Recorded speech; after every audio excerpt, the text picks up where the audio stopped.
नमस्ते class 12th। हमारी NCERT book के अंदर चैप्टर 5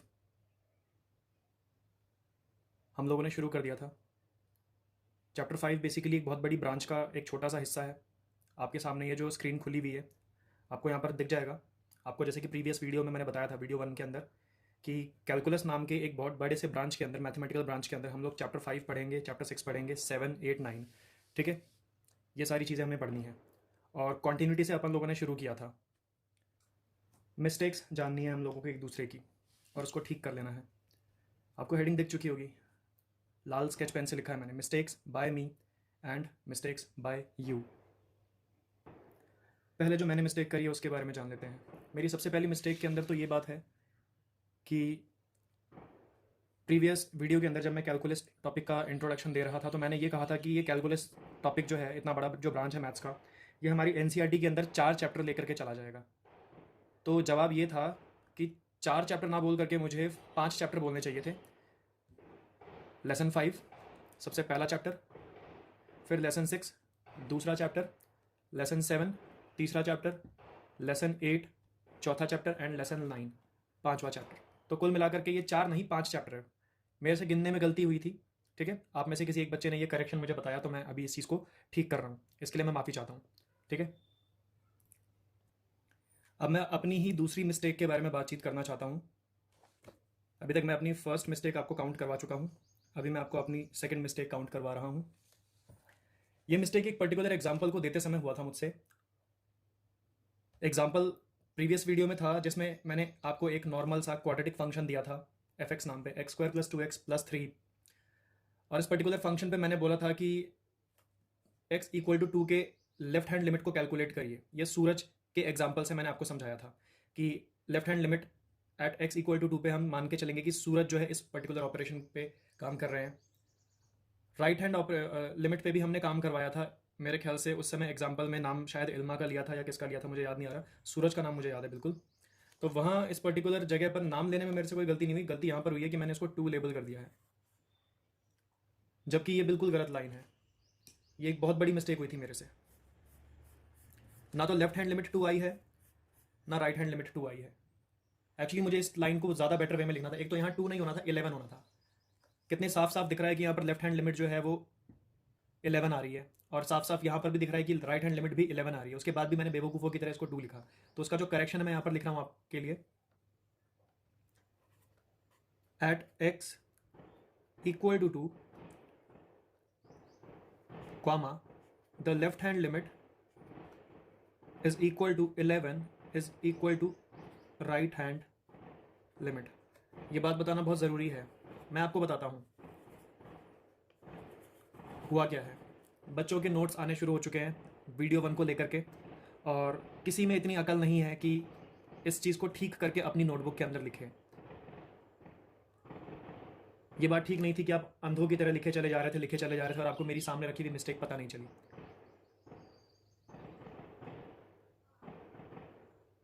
तो ऐसा नहीं होना चाहिए आगे। यहाँ पर 11 वैल्यूज़ आई हैं और 11 यहाँ पर मुझे लिखना चाहिए था, ठीक है। मुझे इस बात का करेक्शन आप सबकी नोटबुक में चाहिए। अब मैं इसको थोड़ा साइड करता हूँ। तो मिस्टेक नंबर 1 बता दी मैंने अपनी, आपने अपनी मिस्टेक नंबर 2 बता दी मैंने आपको। अब मिस्टेक नंबर 3। वैसे ये जो मिस्टेक नंबर 3 है जिसको मैं बताने जा रहा हूँ वो मैंने प्रीवियस वीडियो में ही ठीक कर लिया था। इस चैप्टर को ब्रेक कर करके पढ़ने के सीरीज में जब हम लोग 4th टॉपिक तक पहुंचे थे तो मैंने यहां पर गलती से बिना ध्यान दिए x को गलती से यहां पर 2 लिख दिया था। लेकिन सेम उसी वीडियो के अंदर मैंने अपनी इस मिस्टेक को रियलाइज करके ठीक कर लिया था। जब ये एग्जांपल समझाया जा रहा था तो किसी पर्टिकुलर डोमेन के एक पॉइंट को हमने उठा करके, कौन सा पॉइंट उठाया था वो आपको यहां दिख रहा है, एक डिफाइंड फंक्शन था, उसके डिफाइंड डोमेन के अंदर से मैंने x की वैल्यू उठा ली a और a पर काम करने लग गया। लेकिन गलती से मैंने यहां पर वो a ना लिख करके 2 लिख दिया था। तकलीफ मुझे तब हुई जब मैंने आपके नोट्स के अंदर वो 2 लिखा हुआ देखा। आप लोग इतने बेवकूफ तो हो नहीं सकते यार। वीडियो में मैंने करेक्शन कर दिया था और उसके बाद से भी आप जो है x = 2 लिख रहे हैं। जो चीज़ वीडियो में करेक्ट नहीं की गई थी, चलो उस बात के लिए तो मैं समझ सकता हूँ कि ठीक है वो आज बताई जा रही है तो शायद आपको आज दिखे, लेकिन जो चीज़ मैंने प्रीवियसली उसी वीडियो में बता दिया था कि वो गलती से 2 लिखा था, 2 पे तो मैं चेक भी नहीं कर रहा था। इस पर्टिकुलर एग्जांपल पे तो मैं ए पे चेक कर रहा हूँ, तो आप यहाँ पर ए क्यों नहीं लिख रहे? आपने यहाँ पर क्यों 2 लिखा हुआ है अभी तक भी? अंजलि अभी तक भी क्यों लिखा हुआ है? आप इसको ठीक कर लीजिएगा, और किसी से मिस्टेक हुई है तो वो भी ठीक कर लेना। 2 क्यों लिखा था? वो गलती क्यों हो गई थी? 2 इसलिए लिखा था क्योंकि वो सूरज और इल्मा वाला क्वेश्चन जो था एक्सप्लेनेशन में जब मैं लाया था तो उस समय मैं x इक्वल टू 2 पे काम कर रहा था, तो वो 2 की इमेज मेरे दिमाग से हटी नहीं थी। इसी चक्कर में मैंने यहाँ पर भी गलती से x को अनजाने में 2 लिख दिया था। ये बात मैंने एक्सेप्ट भी करी थी। सुधर जाइए ज़रा आप लोग प्लीज़, मुझसे बेहतर बनिए प्लीज़, मेरी तरह बेवकूफ़ नहीं बनिए प्लीज़। अब मैं आपको अपनी चौथी एरर बताने वाला हूँ। चौथी एरर मुझसे हुई है स्पेलिंग में। थ्योरेटिकल की स्पेलिंग में आर के बाद ई आता है, और मैंने बेवकूफ़ों की तरह यहाँ पर स्पेलिंग गलत कर रखी है आई लगा करके। अब मैं इसको आपके सामने ठीक करने वाला हूँ। ई, तो करेक्ट स्पेलिंग हो जाएगी आप लोगों के लिए THEORETICAL।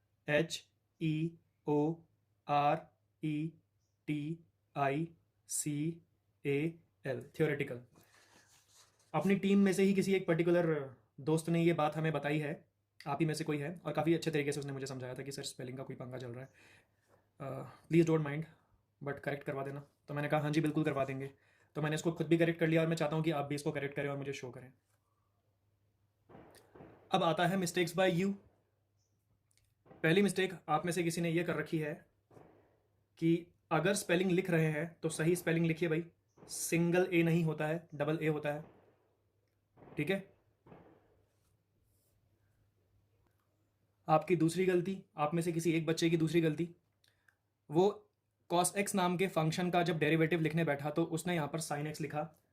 उससे मिस्टेक जो हुई है यहाँ पर वो एक माइनस मिस कर चुका है, ठीक है।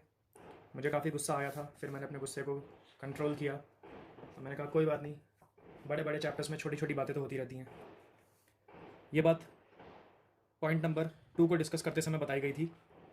पॉइंट नंबर 2 के अंदर हम लोगों ने एक जगह पर cos x नाम के फंक्शन के डेरिवेटिव को यहाँ पर स्टडी किया था, तो यहाँ पर sin x नहीं था, साइन के आगे माइनस भी था। इस बात को आप दिमाग में घुसाइए। नेक्स्ट मिस्टेक आपकी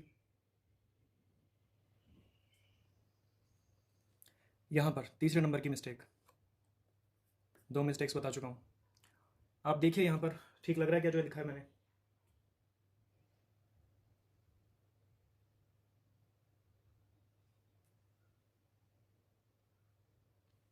एरर मिला? एरर यहाँ छुपा हुआ है, बीच में बैठा हुआ है। ये जो बीच में प्लस है ये प्लस नहीं होना चाहिए था, यहाँ माइनस होना चाहिए था, तो आप में से किसी नालायक ने उसको प्लस किया हुआ है। इसमें एक एरर और भी है कि सिस्टम में तो यहाँ पर चल रहा है छोटा छोटा एक्स, लेकिन किसी नालायक ने यहाँ पर नीचे जो है यहाँ पर बड़ा एक्स लगाया हुआ है, और किसी एक दूसरे नालायक ने किसी दूसरी जगह पर उधर भी बड़ा एक्स लिखा हुआ था। इन सारी चीज़ों को मैं आप लोगों के लिए ठीक कर रहा हूँ। बड़ा एक्स तो है ही नहीं यहाँ कहीं पर सिस्टम के अंदर जब ये पार्ट एक्सप्लेन किया जा रहा था। इस पार्ट को एक्सप्लेन कहाँ किया था? आपको ये पेज याद होगा। इस पेज के अंदर हम लोगों ने क्लास 11th में कुछ प्रीवियस टॉपिक्स पढ़े थे, उनको डिस्कस करते समय लिमिट्स एंड डेरिवेटिव्स को आपस में थोड़ा सा चेक किया था। लिमिट्स डिस्कस हुई थी left hand limit right hand limit के नाम पे, और डेरिवेटिव्स डिस्कस हुए थे लेफ्ट हैंड डेरिवेटिव LHD और राइट हैंड डेरिवेटिव RHD के नाम पर। तो बच्चे ने शायद RHD में ये सोचा कि पॉइंट के दाईं तरफ जाते हैं प्लस ऑपरेशन की मदद से तो हर जगह प्लस होता है, और उस बच्चे ने शायद यही सोच करके इधर माइनस होना चाहिए था, लेकिन उसने बेवकूफ़ों की तरह प्लस लगा दिया। उसको लगा सिस्टम के अंदर सब कुछ प्लस होगा, जबकि वो गलत कर बैठा था, इधर माइनस होता है। मैंने ठीक कर दिया क्या? हाँ जी, मैंने हरे स्केच पेन से ठीक कर दिया इस चीज़ को। और वो कैपिटल एक्स तो था ही नहीं, कभी भी स्मॉल एक्स था। शायद ये चीज़ फ्रेम से बाहर गई हुई थी। मैं इधर बता रहा था कि बच्चे ने कैपिटल एक्स लिखा हुआ था, गलत गलत। ये भी स्मॉल होगा, ये भी स्मॉल होगा। इल्मा को मैं ये बताना चाहता हूँ कि मैंने बच्चों से रिक्वेस्ट किया था कि जो जो चीज़ें यहाँ पर वीडियो में आएंगी वो सारी चीज़ें नोट डाउन करनी है। उस हिसाब से इल्मा ज़रा चैप्टर के राइट साइड में आप RD शर्मा के जो पेज नंबर्स हैं वो भी लिख लेना। लॉकडाउन खुलते ही बाकी बच्चों की तरह आप भी RD शर्मा लेकर के आया करेंगे क्लास में, और अगर आप क्लास में नहीं भी लेके आएंगे तो भी आपको परचेज तो करनी ही पड़ेगी। उस केस में चैप्टर के नंबर काम आएंगे आपके। वैसे तो वहाँ पर इंडेक्स होता है, बट स्टिल लिख लेना आप। मिस्टेक्स वाली बात जो थी मुझे दिखी थी, मैंने ठीक कर दी है अभी। अगर कुछ याद आएगा तो बता दूंगा। ये आप लोगों को कुछ काम दिया था वीडियो नंबर 1 में कि अगर k नेगेटिव होता है तो ये दो सिचुएशंस होती हैं, root of k square becomes negative k and mod of k becomes negative k। मैंने आप लोगों से इन दोनों बातों के प्रूफ मांगे थे और मुझे जवाब ठीक से नहीं मिला आप लोगों की तरफ से। इस समय मैंने आपके लिए ये क्वेश्चन जो लिखे थे इनके प्रूफ जो आपसे मांगे थे मैंने खुद भी करके देखे हैं यहाँ पर। अगर आप इस तरफ देखें, इस तरफ,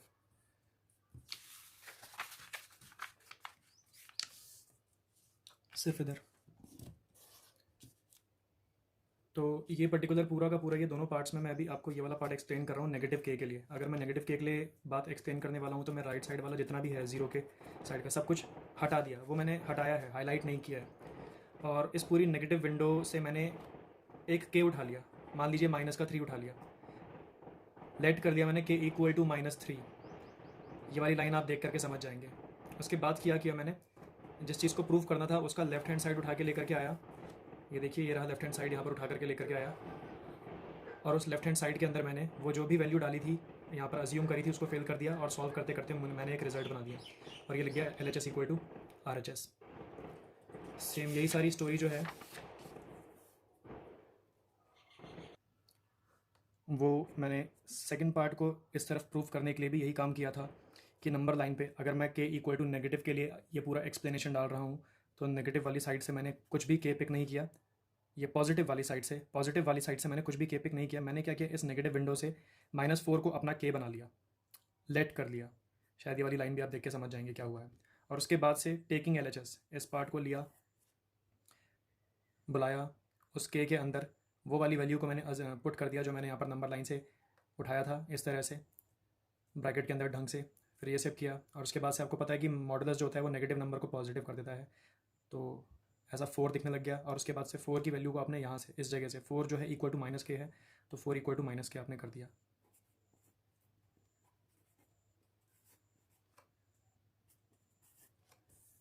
ये सर मैं यहाँ पर लिख देता हूँ।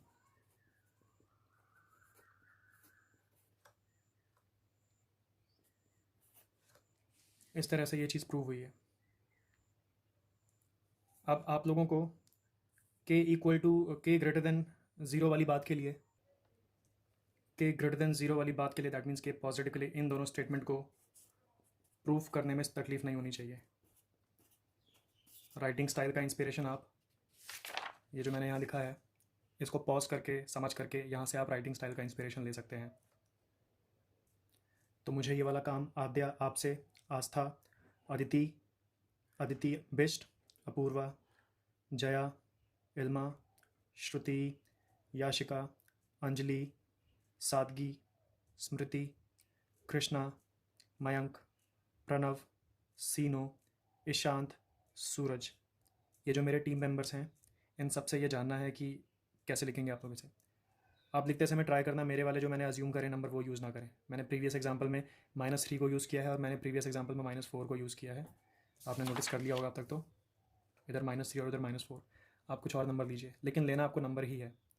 और ट्राई करना कि फालतू की कोई डेसिमल नंबर्स लेकर के ना करो, ठीक है? आपका अपना काम बढ़ जाएगा फालतू में, ठीक है? और आपको ये पता होना चाहिए कि मैंने 0 के राइट वाली साइड को, पॉजिटिव साइड को हाईलाइट नहीं किया, कट किया। क्यों? क्योंकि मैं नेगेटिव नंबर के लिए काम कर रहा था, इसलिए मैंने सिर्फ नेगेटिव विंडो में यहाँ पर आपके सामने शो किया हुआ दोनों तरफ। आप लोगों के लिए मैं इस चैप्टर में आगे बढ़ करके पॉइंट नंबर 6 क्रिएट कर रहा हूँ। हेडिंग है some standard limits. Standard limits में हमारे पास हमें जो इस साल हैंडल करना है वो कुल मिलाकर के 8 स्टैंडर्ड लिमिट्स हैं। इनसे जो रिजल्ट्स बनते हैं इनको डायरेक्टली यूज़ किया जा सकता है। यही रीज़न है कि इनको स्टैंडर्ड लिमिट्स बोला जाता है, बिकॉज इस शक्ल से बनने वाले जितने भी रिजल्ट अभी मैं दाएं हाथ पे लिखूंगा इनके, वो एज इट इज़ उठा करके समय पढ़ने पर हम लोग थ्योरम की तरह यूज़ कर सकते हैं, फैक्ट की तरह यूज़ कर सकते हैं। फर्स्ट वाली लिमिट को देख लीजिए, स्टैंडर्ड लिमिट को, x to the power n minus a to the power n whole upon x minus a। और ये नीचे वाला पूरा का पूरा पार्ट यहाँ पर लिखा हुआ है जो कि टेंड्स टू 0 हो रहा है, मतलब 0 के करीब बढ़ रहा है, 0 होना चाहता है। नीचे वाली चीज़ x माइनस a। चलिए ये वाला पैटर्न तो मैं आपको अभी सब जगह ही नोटिस करवा देता हूँ, हर जगह डिनोमिनेटर प्रेजेंट है आठों की आठों लिमिट्स में। फर्स्ट वाली लिमिट के अंदर डिनोमिनेटर में x माइनस ए है, तो इस डिनोमिनेटर को मैंने 0 के करीब बढ़वाना शुरू कर दिया, टेंड्स टू 0 करवाना शुरू कर दिया। सेकंड वाली लिमिट के अंदर जो डिनोमिनेटर में ए एक्स प्लस बी है, वो ए एक्स प्लस बी यहाँ पर डिनोमिनेटर वाला ठीक एज इट इज़ जो है 0 की तरफ टेंड करवाना शुरू करवा दिया, मतलब 0 की तरफ बढ़वाना शुरू करवा दिया। यहाँ पर denominator a x plus b है, इधर भी denominator a x plus b है, यहाँ पर भी ए एक्स प्लस बी है डिनोमिनेटर में, इधर भी और इधर भी। नीचे जो यहाँ से शुरू हो रहे हैं 2 से लेकर के 8 तक, यहाँ पर हर जगह जो है डिनोमिनेटर जो है वो ए एक्स प्लस बी है, और इन सारी की सारी नीचे वाली 7 लिमिट्स के अंदर वो denominator a x plus b 0 की तरफ अप्रोच कर रहा है। इस बीच मान लीजिए क्लास में बैठा हुआ एक समझदार बच्चा होगा तो पूछना चाहेगा कि सर ये ए एक्स प्लस बी 0 को किस तरफ से अप्रोच कर रहा है। इस नंबर लाइन पे अगर यहाँ पर सेंटर में 0 है, तो ये जो ए एक्स प्लस बी है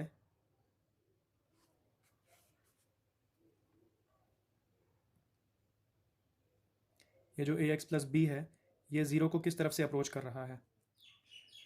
तो उस बच्चे के लिए मेरा ये जवाब रहेगा कि ए एक्स प्लस बी 0 को चाहे तो लेफ्ट साइड से अप्रोच करवा लीजिए आप, चाहे तो आप राइट साइड से अप्रोच करवा लीजिए। बस बात यह है कि ये धीरे धीरे कर करके ए एक्स प्लस बी जो है 0 की तरफ बढ़ रहा है, दैट मीन्स ये शून्य होना चाहता है। शून्य मतलब कि अपनी वैल्यू को ख़त्म करवाना चाहता है।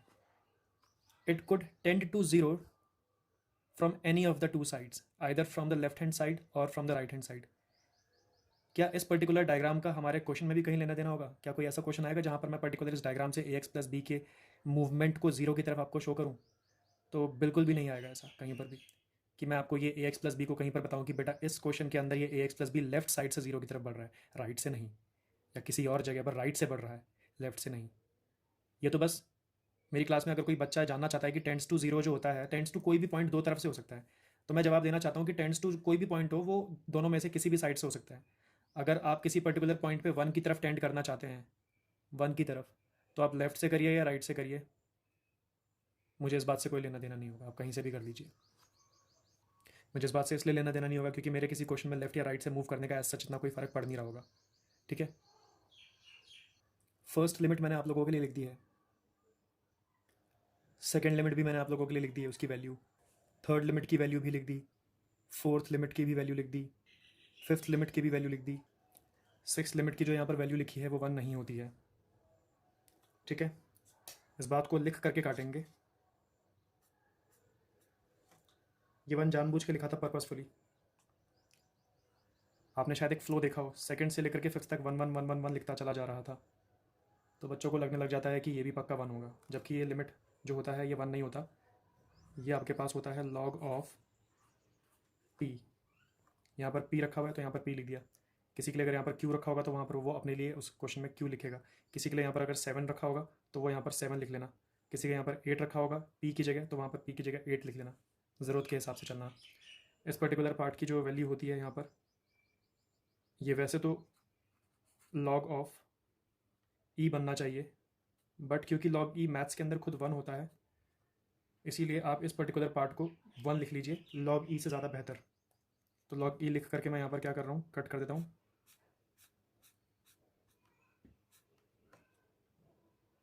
इस तरह से, और लास्ट वाला पर्टिकुलर पार्ट 1 बनता है। इधर की ये जो दो चीज़ें दिख रही हैं जो कि दूसरे और तीसरे नंबर पे है, ये नॉर्मल ट्रिग्नोमेट्री है, जिसमें देखने के लिए मिल रहा है हमें साइन के बगल में जो भी चीज़ रखी हुई है ठीक वैसी ही चीज़ नीचे भी होनी चाहिए।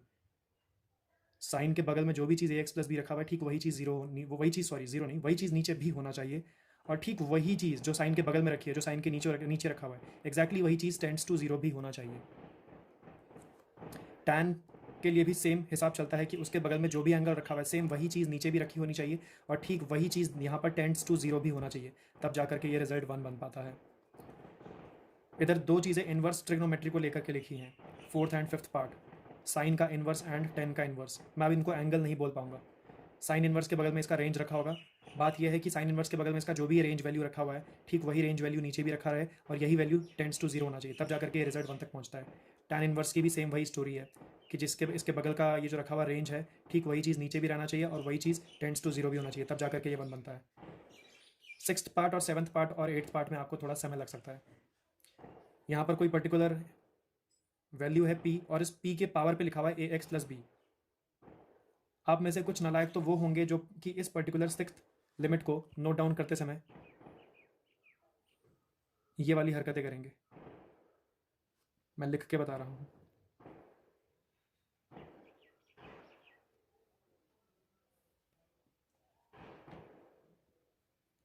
आपकी बेवकूफ़ी ये रहेगी कि देखेंगे नहीं आप लोग कि ये जो 1 है माइनस वाला वो पावर में नहीं है, p की पावर में सिर्फ ax प्लस b है। देख लीजिए यहाँ पर। और आपकी बेवकूफ़ी हो सकता है कि ये हो कि आप यहाँ पर -1 को भी पावर में लगा दें, जबकि ये -1 ऊपर नहीं है, माइनस भी नीचे है और 1 भी नीचे है। ये 1 जो है माइनस के साथ है, दोनों के दोनों नीचे हैं। नीचे का मतलब डिनोमिनेटर में नहीं, नीचे का मतलब ये कह रहा हूँ कि पावर में नहीं है, p के पावर में नहीं है। एक और बात भी देख लीजिए यहाँ पर, 7th वाला जो लिमिट है इसमें e आ चुका है। कोई अगर e के बारे में जानना चाहता है, e, तो e एक इर्रेशनल नंबर है। यहाँ पर मैं आपको बता देता हूँ e के बारे में। e एक इर्रेशनल नंबर है। समझ आ रहा है क्या? जो कि कभी भी इस फॉर्म में नहीं लिखा जा सकता। छोटा p अपॉन छोटा q में वही वाले नंबर लिखे जा सकते हैं जो कि रैशनल नंबर होते हैं, क्योंकि e एक इर्रेशनल नंबर है तो ये इस तरीके से p अपॉन q फॉर्म में कभी नहीं लिखा जा सकता। और इस e की जो वैल्यू होती है वो होती है 2.71828 एंड सो ऑन। एक पर्टिकुलर नंबर के बारे में तो आप जानते ही हैं, पाई, जो कि 3.14 एंड सो ऑन होता है, एक इर्रेशनल नंबर होता है। ई भी मैथमेटिक्स का एक इर्रेशनल नंबर है जिसकी वैल्यू मैंने अभी आपको लिख के दिखाई है।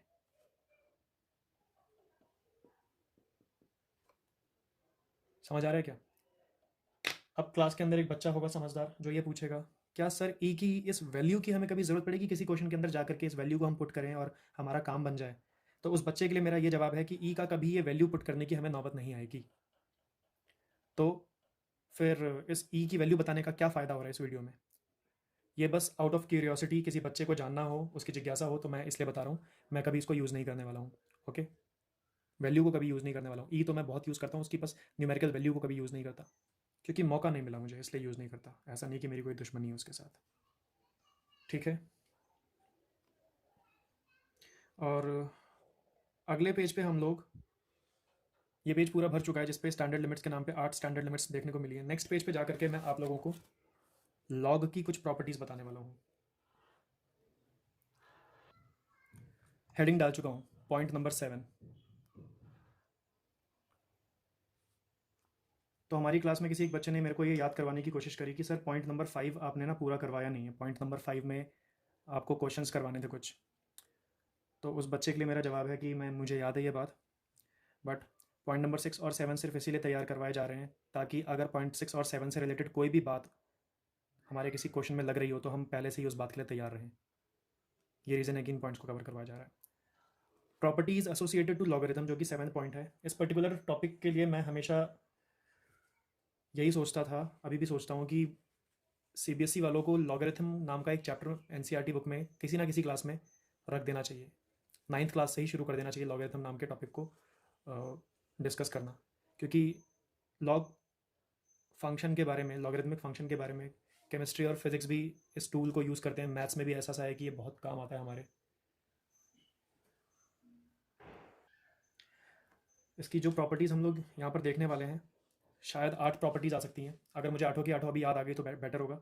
थोड़ी सी और भी पता है, बट मुझे वो वाली 8 प्रॉपर्टीज़ लिखवानी है जो कि हमारे काम आने वाली है। वो प्रॉपर्टीज़ मैं नहीं लिखवाने वाला जो मैथ्स में हमारे काम की नहीं है।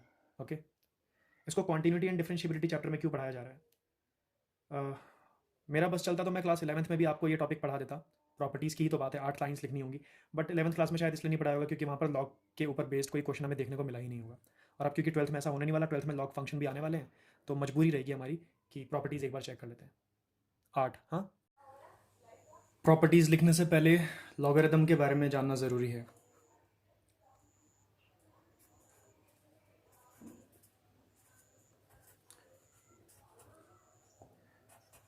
A few things about logarithm.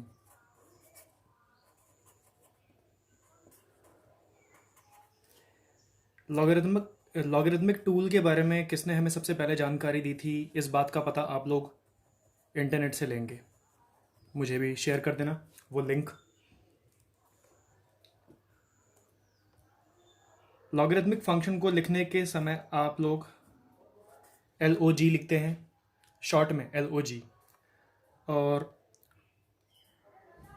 आप ज़रा इस बात को समझिए, नीचे की तरफ यहाँ जो है, यहाँ पर एक नंबर होता है और इस पर्टिकुलर जगह पर हमारे पास एक नंबर और होता है और यहाँ पर हमें एक मिलती है वैल्यू। इतना बोल देने से ऑब्वियसली आपको समझ में नहीं आया, आप अभी भी जानना चाहते हैं कि ये क्या चीज़ है, ये कैसे कैसे हो रहा है। उससे पहले मैं आप लोगों को एक चीज़ बताना चाह रहा था। ये स्केल मैं कुछ नालायक बच्चों को समझाने के लिए उठा के लेके आया हूँ, ज़रा इस चीज़ को समझना आप लोग। मैं यहाँ पर एक लाइन ड्रॉ कर रहा हूँ, मुझे ये बताते हुए ही गुस्सा आ रहा है क्योंकि ये स्केल वाली बात को समझाने के बाद भी कुछ लोग अपनी बेवकूफ़ी से बाज नहीं आएंगे। ये देखिए ज़रा, ये लाइन सिर्फ इसलिए ड्रॉ की गई है ताकि मैं आपको बता सकूं कि ये जो लॉग के नीचे ये जो बी अल्फ़ाबेट लिखा हुआ, ये लॉग के लेवल से नीचे है। इतना बताने के बाद भी कुछ नालायक बाज नहीं आते और इस बी को यहाँ लिख देते हैं बिल्कुल, और यहाँ ए लिख देते हैं, और पता ही नहीं चलता है कि ये किसी रीड करने वाले को ये ऐसा नज़र आता है कि लॉग ऑफ बी ए है, ये ऐसा रीड होने लग जाता है। उनका नीचे लिखा हुआ बी आइडिया लग ही नहीं रहा होता कि नीचे है भी या नहीं है। तो यहां पर ये जो लाइन ड्रॉ करी है मैंने, ये आपको ये बताने के लिए की है कि लॉग और ए और ई जो है एक पर्टिकुलर लेवल पर है, एक पर्टिकुलर इस लाइन के ऊपर की तरफ है, और बी जो है उस लाइन से नीचे है। थोड़ा सा ऊपर हो सकता है बी, हल्का सा ऊपर हो सकता है, लेकिन इतना ऊपर नहीं हो सकता है कि मैं एक लाइन ड्रॉ करूं तो बी उसमें पूरा का पूरा ऊपर की तरफ ही नजर आ रहा हो। इस बात को समझिए, ठीक है। तो इस केस में ये जो नीचे की तरफ बी लिखा हुआ है और ए लिखा हुआ है और जो ई लिखा हुआ है, इनका इंट्रोडक्शन अब शुरू होने वाला है। ए जो कहलाता है वो आप लोग इसको बोलेंगे आर्ग्यूमेंट ऑफ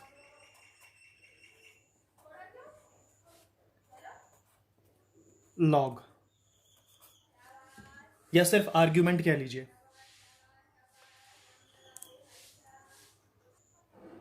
आर्ग्यूमेंट, ये जो बी होता है, ये जो बी होता है इसको अपन लोग कहते हैं बेस, बेस फॉर लॉग, ठीक है। और यहां जो ई लिखा हुआ है, इस ई को एक्सपोनेंट ऑफ लॉग कहा जाता है। एक्सपोनेंट भी लिख सकते हैं, सिर्फ एक्सपोनेंट, एक्सपोनेंट। कुछ लोग इसको पावर भी बोलते हैं, और कुछ लोग इसको ना एक्सपोनेंट ना पावर, सीधे सीधे यही बोलते हैं कि ये लॉग का आंसर है, क्योंकि लॉग की पूरी वैल्यू सॉल्व होने के बाद यहाँ पर ई जो इस तरीके से आ रहा है वो उनके लिए एक आंसर की तरह हो जाता है कि हमने सॉल्व किया, हमें ई मिला, this is an answer for us, E के लिए, ठीक है। A is for argument, B is for base and E is for exponent. अपन लोग इसको इस तरह से बोला करेंगे। समझ आ रहा है क्या? बिल्कुल नई चीज़ है कुछ बच्चों के लिए, इस बात को याद रखना है। बी फॉर बेस, बेस का लेवल नीचे की तरफ होता है, और यहाँ पर हमारे पास क्या हो गया, A for argument and E for exponent, या फिर पावर या फिर आंसर। ओके, अब इस बात को थोड़ा समझते हैं। यार वो जिस शीट पे मैं आपको बता रहा था वहाँ पर थोड़ा सा टेक्निक ठीक नहीं हुई, तो मैंने उसको साइड कर दिया शीट को। मैंने सारी बातें नई शीट पे आपके लिए लिखी है।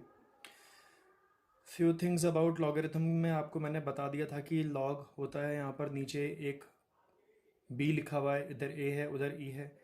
बी बेस को कहते हैं लॉगरिथम के, ए जो होता है आर्ग्यूमेंट ऑफ लॉग हो गया, और ई जो हो गया एक्सपोनेंट हो गया। अभी इसके पीछे की स्टोरी भी बताई जाएगी कि ई को एक्सपोनेंट क्यों कहते हैं और बी को बेस क्यों कहते हैं, बट इस वीडियो में तो शायद वो ना आ पाए, बट स्टिल तब तक याद रखना। मैंने यहाँ पर क्या किया है, तो मैंने आपको एक बात तो बता दी। ये नंबर मैंने इसलिए डाल रखे हैं क्योंकि मुझे कुछ बातें आपको बतानी है, मेरे दिमाग से निकल जाता है कि कितनी बातें हुई थी। तो एक बात तो ये हो गई कि लॉग के कॉम्पोनेंट्स बता दिए मैंने आपको, ठीक है। दूसरी बात हो गई कि ये जो बेस है इसकी कुछ कंडीशंस होती हैं अपने में, ठीक है। ये दूसरी बात चल रही है यहाँ पर। बेस की कुछ कंडीशंस होती हैं। बेस जो है नेगेटिव होना पसंद नहीं कर सकता है, ज़ीरो भी नहीं होता है और वन भी नहीं होता। ये तीन चीज़ें होना बिल्कुल भी पसंद नहीं करता है। तो मैंने क्या किया, इन तीनों बातों का ध्यान रखा और बेस, बी फॉर बेस, जो कि लॉग के यहाँ नीचे साइड में लिखा होता है, उसकी एक नंबर लाइन ड्रॉ करी। जैसे कि नॉर्मल आमतौर पर आप लोग भी एक नंबर लाइन ड्रॉ करते हैं, रियल नंबर लाइन।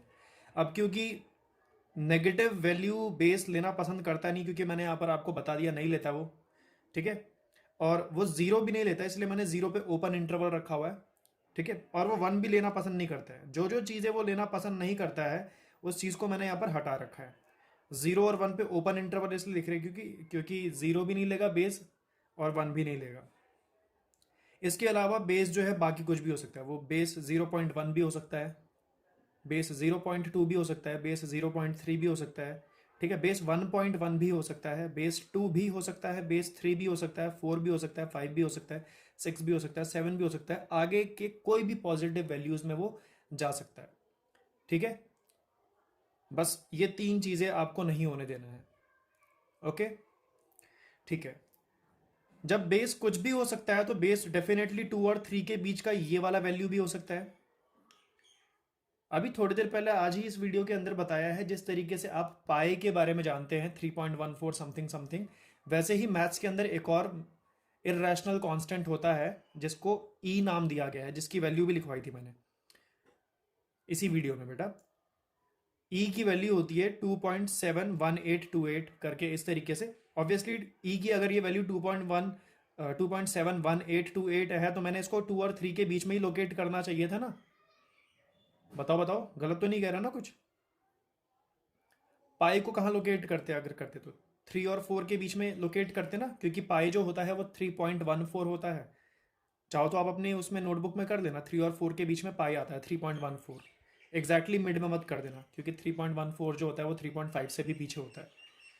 अच्छा चलो ठीक है, हुआ क्या, जब बेस ने अपनी इस पर्टिकुलर चीज़ को हटा करके बाकी पॉजिटिव वैल्यू को यूज़ करने की लिबर्टी ली, तो उसने इस पर्टिकुलर 2 और 3 के बीच में बैठे हुए इस इर्रेशनल नंबर को भी यूज़ किया। और उस चीज़ के बारे में मैंने यहाँ पर लाल कलर से आपके लिए कुछ लिखा हुआ है कि अगर बेस ई बनना चाहता है, उस ई केस के लॉग को अपन लोग नेचुरल लॉग कहते हैं। अगर आप इस बी की जगह ई बिठा दें, छोटा ई, बड़ा ई मत लिख देना भाई, ठीक है ना, अपने सिंबल्स अलग से ही मत चलाने लग जाना, ठीक है ना। अगर आप इस बेस की जगह छोटा ई लिख देते हैं तो उस ई बेस पर वो लॉग जो है एक नाम होता है उसका, नेचुरल लॉग होता है, नेचुरल लॉग। फिजिक्स और केमिस्ट्री में बच्चों ने नेचुरल लॉग के बारे में ज़रूर सुना होगा। मैंने कुछ एग्जांपल्स आप लोगों के लिए क्रिएट करे हैं। आप यहाँ पर देखोगे कि आर्ग्यूमेंट में इस आर्ग्यूमेंट के लिए वैसे मैंने कोई नंबर लाइन नहीं बनाई है। श्रुति ध्यान देना बेटा, मैंने ये नंबर लाइन जो है वो बी फॉर बेस के लिए बनाई है, आर्ग्यूमेंट के लिए नहीं बनाई, एक्सपोनेंट के लिए नहीं बनाई, बिल्कुल नहीं बनाई। उनके बारे में बातचीत फ्यूचर में होगी, अभी सिर्फ बेस के बारे में बातचीत है, जिसमें मैंने बेस में यहाँ पर बी को हटा करके ई लिखा है और log at the base E and argument 7 पे ये कुछ नोटेशंस हैं। वैसे अपूर्वा, जिस तरीके से बिना एंगल के ट्रिग्नोमेट्री को पढ़ना मुश्किल है, जैसे कि सिर्फ कोई साइन लिख करके चला जाए तो ये मीनिंगलेस माना जाता है, कोई सिर्फ कॉस लिख करके चला जाए तो ये मीनिंगलेस माना जाता है। बिना एंगल के जिस तरीके से ट्रिग्नोमेट्रिक रेशो के बारे में बात करना मुश्किल है, उसी तरीके से बिना बेस और आर्ग्यूमेंट के लॉगरिथम को डिस्कस करना बेवकूफ़ी है। बेवकूफ़ लोग ही ऐसा कर सकते हैं। आर्ग्यूमेंट और बेस दोनों चीज़ों का प्रेजेंट होना और दिखना लॉग के साथ बहुत ज़रूरी है। जिस तरीके से एंगल का ट्रिग्नोमेट्री के साथ बगल में रखे हुए दिखना बहुत ज़रूरी होता है, उसी तरीके से the base b and the argument are important essential things for log. तो यहां पर क्या हुआ, इस लॉग के साथ मैंने वो एसेंशियल चीज बेस भी दिखाया और उसका आर्ग्यूमेंट 7 भी दिखाया। बट नेचुरल लॉग का ये कंडीशन जो है ये भी काफी प्रचलित है कि ई को शो नहीं भी किया जाता है, लेकिन फिर भी मान के चला जाता है कि अगर नहीं शो किया जा रहा है तो वहां ई बैठा होगा और कोई नहीं बैठा होगा, एफ जी एच कुछ नहीं बैठा होगा। यही 2.71828 वाला यहां पर ई होगा। एक बच्चा देख करके मुझे गाली दे सकता है कि सर अभी तो आप कह रहे थे वो ट्रिग्नोमेट्री वाला एग्जांपल देते समय कि बेस को लिखना बहुत ही ज्यादा कंपल्शन है हमारा, कि उसको लिखना ही लिखना है और आर्ग्यूमेंट को भी लिखना है, और अभी आप कह रहे हैं कि आप ई को नहीं भी लिखोगे तो भी वो लिखा हुआ सही माना जाएगा। देखिए आपकी मैथ्स की बुक के अंदर जब आप देखेंगे एनसीईआरटी में या फिर R D Sharma R S Agarwal के अंदर, तो वहां पर ई को वो लोग शो नहीं करते। मेरी खुद की हैबिट ऐसी है कि मैं ई को शो नहीं करता हूं।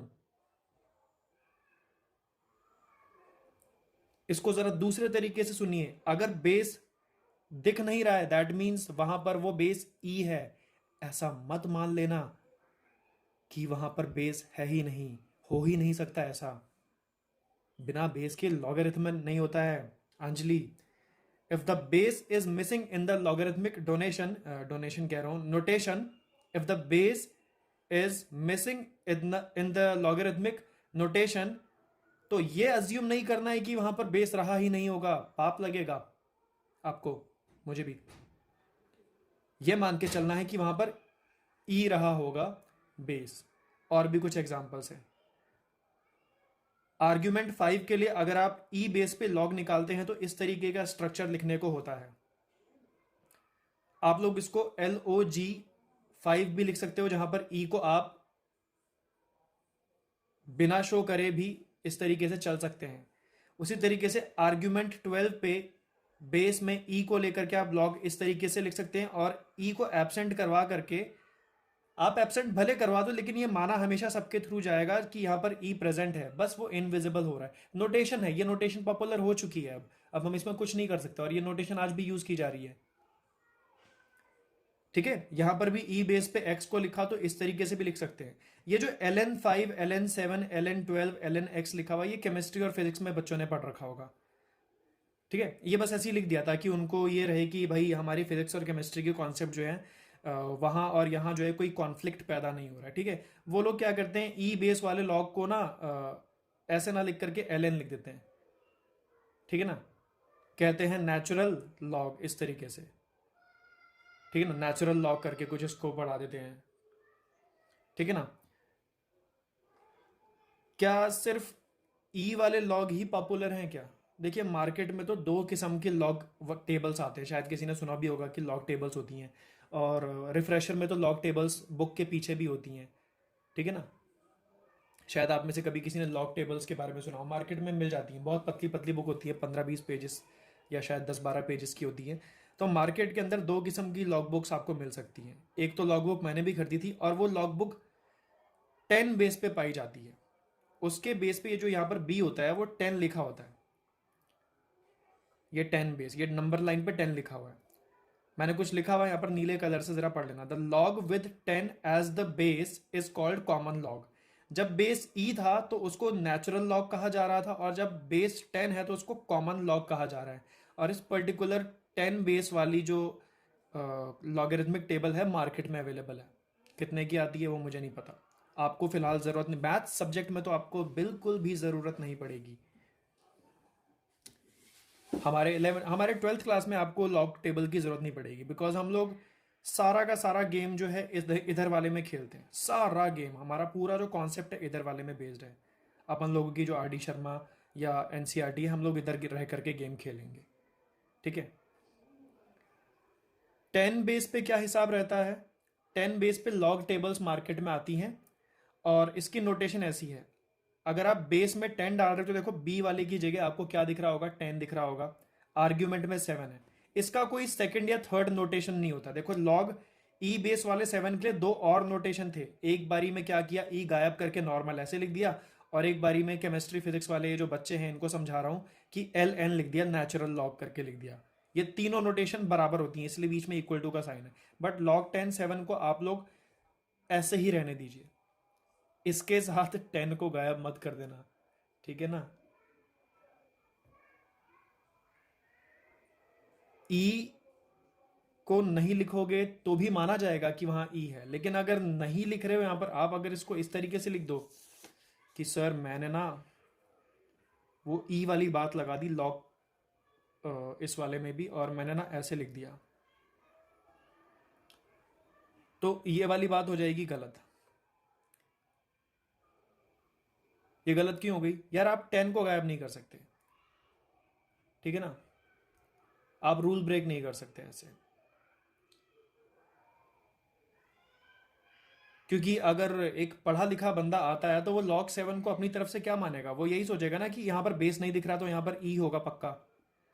और आप कह रहे हो कि लॉग जो है वो 7 जो है बेस 10 के साथ ये चीज़ें बराबर है। ना ना ना, बिल्कुल नहीं, गलत है ये, ठीक है ना? ये बात गलत हो जाएगी। बहुत सारे नंबर हो सकते हैं ई बेस पे। अगर लॉग जो है 7 की वैल्यू आप कैलकुलेट करना कभी सीख जाएं, और आप लॉग जो है अगर ई नहीं लेना चाहते, मान लीजिए यहाँ से आप बेस पे 4 देना चाहते हैं, तो नोटेशन कैसी जाएगी? 4 और यही 7 कैलकुलेट करते हैं। और आप, ये भी हो सकता है कि आप इसी लॉग को कैलकुलेट कर रहे हो 5 बेस पे, और आप यही सब लॉग कैलकुलेट कर रहे हो, मान लीजिए आपने 5.5 ले लिया बेस, 5.5 ले लिया बेस इस तरह से, और एक जगह आपने वो जो मार्केट में लॉग टेबल मिलती है 10 बेस वाली वो भी ले ली, और आप इन सारी चीज़ों की वैल्यूज़ निकालना जानते हैं, कैलकुलेटर के थ्रू कर लीजिए या फिर आपके पास कोई टेक्निक हो वैसे, तो मैं बता दे रहा हूँ ये सारी बातें जो हैं ये बराबर नहीं आने वाली। क्यों बराबर नहीं आने वाली? क्योंकि ये 7 का लॉग है ई बेस पे, और ये वाला जो है 7 का लॉग है 4 बेस पे। बेस अलग है इसलिए आंसर्स अलग होंगे। ये 7 का लॉग है 5 बेस पे, क्योंकि बेस अलग है तो सब आंसर आपस में डिफरेंट होंगे। ये 7 का लॉग है 5.5 बेस पे, वो 7 का लॉग है वो मार्केट में जो बुक आती है 10 बेस वाली, उस पर्टिकुलर चीज़ के ऊपर बेस्ड। समझ आ रहा है कुछ? तो ये बातें आपस में बराबर नहीं होती हैं। ईशांत आते हैं, ईशांत कहते हैं कि भैया भैया मेरे को ना 2 का लॉग मिला है और वो मुझे ना 19 वाले बेस पे कैलकुलेट करना है। तो पहले तो मैंने चेक किया 19 पॉसिबल है भी या नहीं, तो मुझे याद आया कि हाँ, बी जो है बेस जो है वो नेगेटिव नहीं हो सकता, ज़ीरो नहीं हो सकता, 1 नहीं हो सकता, 19 तो हो ही सकता है, पॉजिटिव है 19। इस नंबर लाइन पे 19 भी कहीं ना कहीं आ जाएगा, तो 19 तो हो ही सकता है। और वो बच्चा परेशान हो गया, वो ईशांत ने बोला सर ये तो 19 बड़ा अजीब सा है, ई होता तो बात बन भी जाती, मैं मार्केट से टेबल ले आता ई बेस वाली, 10 होता तो भी मैं मार्केट से टेबल ले आता तो भी जवाब बना देता। इन लोगों ने मुझे ऊट पटांग सा अजीब सा क्या कहते हैं 19 दे दिया है नाम। इन लोगों ने मुझे ई बेस वाला नेचुरल लॉग देने दिया कैलकुलेट करने को, ना इन्होंने मुझे 10 बेस वाला कॉमन लॉग कैलकुलेट करने के लिए दिया। अब 19 का क्या करूं? ईशांत परेशान है। तो ईशांत के लिए क्या है, मैं बता दे रहा हूँ कि बेटा हमारे पास लॉगरिथम में एक प्रॉपर्टी होती है जिसके अंदर अपन लोग अपने इस लॉगरिथमिक बेस को अपने अकॉर्डिंग मैनिपुलेट कर सकते हैं। क्या कर सकते हैं? अपने अकॉर्डिंग मैनिपुलेट कर सकते हैं। इस पर्टिकुलर चीज को आप ई बेस पे इस तरीके से भी लिख सकते हैं। ऑब्वियसली अभी आप बोलेंगे कि सर जो लिख रहे हो समझ नहीं आ रहा कुछ, ये सब क्या है? बट एक प्रॉपर्टी है जो कि हमें जो होता है बेस को चेंज करने की लिबर्टी प्रोवाइड करती है, हमें एक इतना अच्छा खासा टूल दे देती है कि हम अजीब अजीब नंबर वाले बेस को अपने अकॉर्डिंग ईजी कर सकते हैं। वैसे आप ई क्यों करोगे? आपके मार्केट में जो बेस टेबल अवेलेबल है वो 10 बेस पे होती, तो आप 19 को हटा करके 10 बेस कर लो, ठीक है? तो मैं वो प्रॉपर्टी जो है जब लिखवा रहा हूँ तो उसमें ये बेस को कन्वर्ट करने वाली प्रॉपर्टी भी ज़रूर आ जाएगी, ठीक है? फिलहाल मैं इसको यहाँ से हटा रहा हूँ। हाँ जी, तो पहली बात हो गई लॉगरिथमिक कंपोनेंट्स के बारे में डिस्कशन। दूसरा हो गया बी के बारे में डिस्कशन, जिसमें दो खास किस्म के लॉग्स के बारे में हमने नाम पढ़ा, नेचुरल और कॉमन लॉग। अब कोई बोले कि भैया 7 वाले का कुछ नाम नहीं रखा क्या, कि बेस अगर 7 हो तो उसका कोई स्पेशल नेम नहीं रखा क्या? तो उस बच्चे के लिए तो भाई यही है, गोली खरीदो अमेजोन से और मुझे ला करके ऐसे ना मार दो, ठीक है ना? हर पर्टिकुलर नंबर के लिए अगर स्पेशल नेम रखने लग जाएंगे तो फिर स्पेशल किस बात की रही, स्पेशलिटी किस बात की रह जाएगी? बेटा देख लीजिए, कभी भी मुझे 7 आर्ग्यूमेंट का लॉग लिखना हो तो मैं इस तरीके से भी लिख सकता हूँ, इस तरीके से भी लिख सकता हूँ। ज़्यादातर मैं इस तरीके से लिखूंगा। और ये एलन वाली बात तो मैं मैथ्स में आपको शो ही नहीं करने वाला, ये केमिस्ट्री फिजिक्स वालों अपने तक रखो प्लीज़, ठीक है। ये मैं नहीं शो करने वाला। और क्या 10 बेस पे अपने को मिलेगा क्या देखने को? हाँ जी मिलेगा। तो मैं क्या करूँगा, मैं उसको ई बेस पे ले आऊँगा। मैं एक चीज़ यहाँ पर हाईलाइट करना चाहता हूँ आप लोगों के लिए।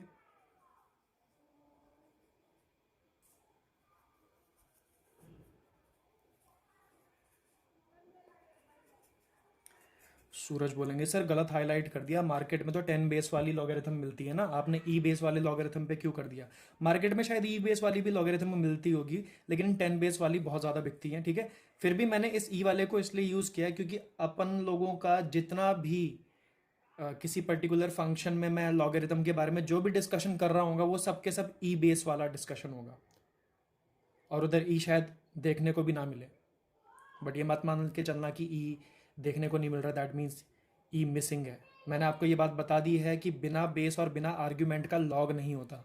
जिस तरीके से बिना एंगल की ट्रिग्नोमेट्री आप डिस्कस नहीं करते हैं, उसी तरीके से बिना बेस और बिना आर्ग्यूमेंट का लॉग नहीं होता। मैंने यहाँ पर ई वाले पार्ट को इसलिए हाईलाइट किया याशिका, क्योंकि हमारी पूरी मैथ्स के अंदर जितने भी फॉर्मूला आप लोगों को पढ़ाए जाएंगे, जितने भी, वो सब के सब ई बेस वाले लॉग पढ़ाऊंगा मैं मैथ्स में। अभी कुछ चीज़ लिख के गया था यहाँ पर मैं, देखिए आपके सामने कुछ हुआ था। सम स्टैंडर्ड लिमिट्स जब पढ़ाया था मैंने आप लोगों को, तो यहाँ पर भी क्या हुआ था, सिर्फ लॉग पी लिख दिया। ये पी इधर वाला पी है, तो ये पी क्या है यहाँ पर? पी यहाँ पर आर्ग्यूमेंट है लॉग का। आप बोलेंगे सर बेस नहीं लिखा हो, शेम शेम सर, लिखा नहीं आपने, आप भूल गए। नालायकों, मैं यहाँ पर यही बताना चाह रहा हूँ कि मैथ्स के अंदर अगर ये बहुत कॉमन सिचुएशन है कि आपको एब्सेंट मिलेगा बेस, और उस एब्सेंट बेस को आपको ई मान के चलना है। क्या? ई।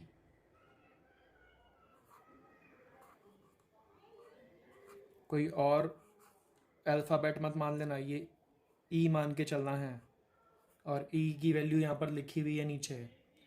समझ आ रहा है ना नालायकों?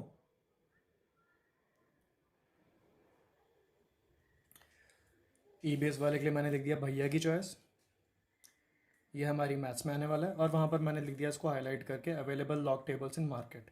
ठीक है, अगर आप मार्केट जाते हो स्टेशनरी शॉप पे, ये पता करना कि 11 बेस वाली भी कोई लॉग टेबल आती है क्या। थोड़ा सा दूर खड़े होकर के पूछना उनसे, ठीक है, कहीं ऐसा ना हो कि चाटा वाटा पड़ जाए, ठीक है प्लीज़। फिर आप बाद में जाके बोलोगे भैया आपने तो पिटवा दिया हमें। ओके। हाँ, जो कैलकुलेटर्स होते हैं हमारे साइंटिफिक कैलकुलेटर्स, अभी जब आप बड़े हो जाएंगे तो आपके बी कॉम या जो भी आप बी टेक कर रहे होंगे तो आप लोगों को कैलकुलेटर्स अलाउड होते हैं। कैलकुलेटर के अंदर तो ये सिस्टम है कि आप किसी भी पर्टिकुलर बेस पर, ऑब्वियसली ये तीनों नहीं, किसी भी पर्टिकुलर बेस पर किसी भी आर्ग्यूमेंट की लॉगरिथमिक वैल्यू निकाल सकते हैं। उसके लिए जब आप कैलकुलेटर होगा तो फिर आपको मार्केट जाके लॉग टेबल खरीदने की ज़रूरत नहीं पड़ेगी। तो फर्स्ट पॉइंट था कंपोनेंट्स ऑफ लॉगरिथम बताना, दूसरा पॉइंट था बी के बारे में बताना, तीसरा पॉइंट जो मेरे दिमाग में था वो स्पेशल टाइप ऑफ लॉगरिथम बताना, जो कि मैंने बता दिया। एक हो गया नेचुरल लॉग ई बेस वाला, एक हो गया कॉमन बेस 10 बेस वाला कॉमन लॉग। फोर्थ मुझे ये था कि ये बताना कि इन दोनों के अलावा भी कोई भी बेस यूज़ किया जा सकता है। फिफ्थ मुझे ये बताना था कि मैथ्स के अंदर कौन सा लॉग मैं लेकर के चलूँगा, मेरी चॉइस क्या होगी।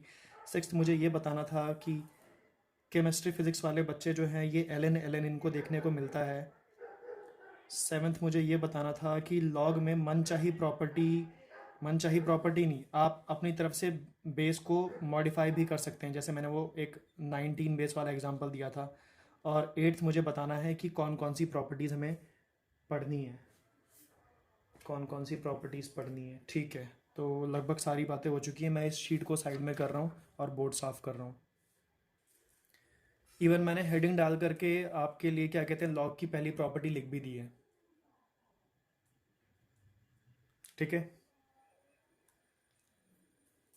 तो यहाँ पर है आपके पास आर्ग्यूमेंट ए इंटू बी जैसा, और वो आर्ग्यूमेंट आपके पास क्या बन गया है,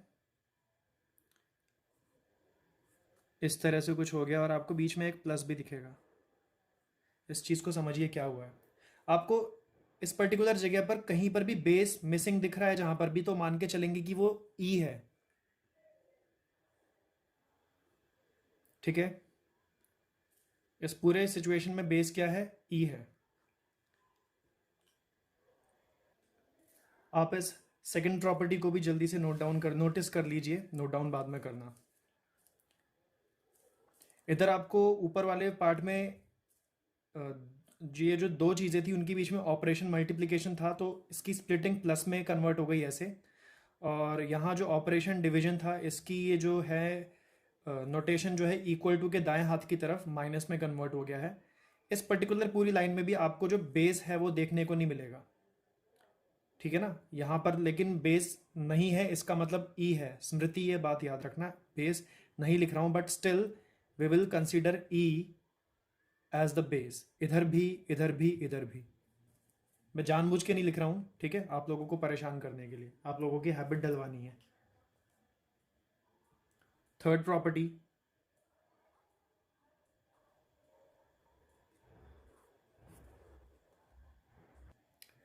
ये आप लोगों के लिए थर्ड प्रॉपर्टी है। वो म्यूट मोड वालों के लिए ज़रा बात कर लें क्या, जो म्यूट मोड पे वीडियो देख रहे होते हैं, ठीक है, हैं आप लोगों में से काफ़ी सारे। ये जो n पावर है ये पूरे log a का नहीं है, ये n पावर सिर्फ और सिर्फ आर्ग्यूमेंट का है। किस चीज़ का है, ये सिर्फ आर्ग्यूमेंट का है। वैसे एक बात मैं अब सोच रहा हूँ, यहाँ पर मुझे अल्फ़ाबेट ए तो चलो ठीक है, ए फॉर आर्ग्यूमेंट है, बी की जगह कुछ और चीज़ यूज़ कर लेनी चाहिए थी। कहीं आप इस बी को बेस वाला बी ना समझ रहे हो, क्योंकि आप नालायक तो हो ही। सब नहीं, कुछ।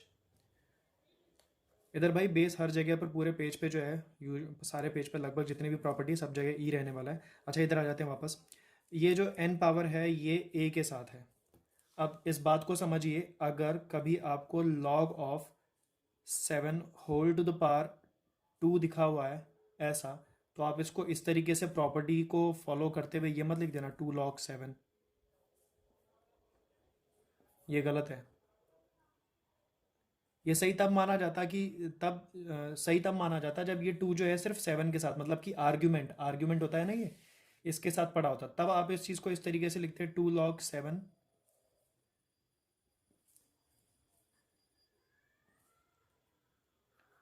तो ये सही माना जाता।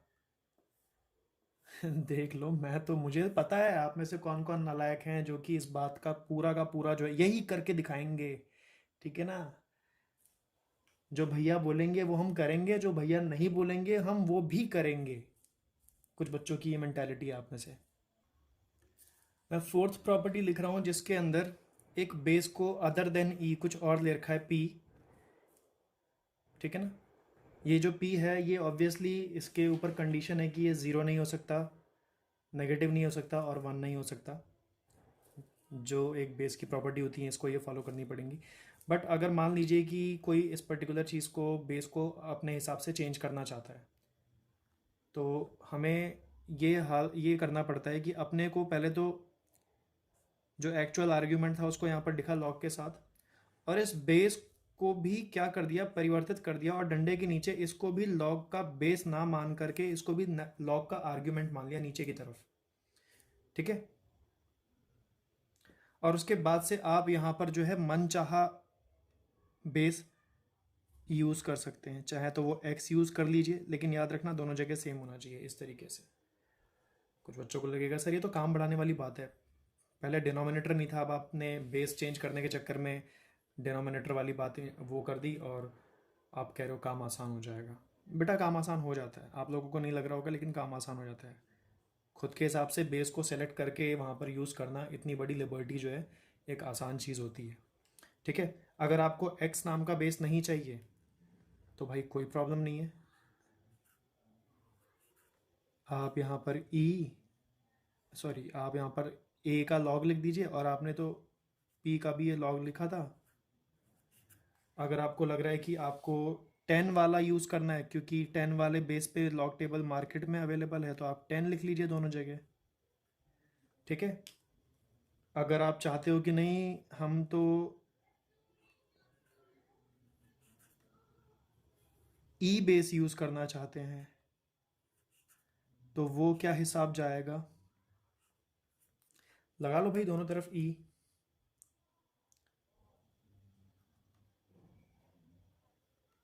भाई नीचे की तरफ लिखना है यार, ये 10x जो लिख रहा हूँ ये इसका एक लेवल है नीचे की तरफ, ठीक है।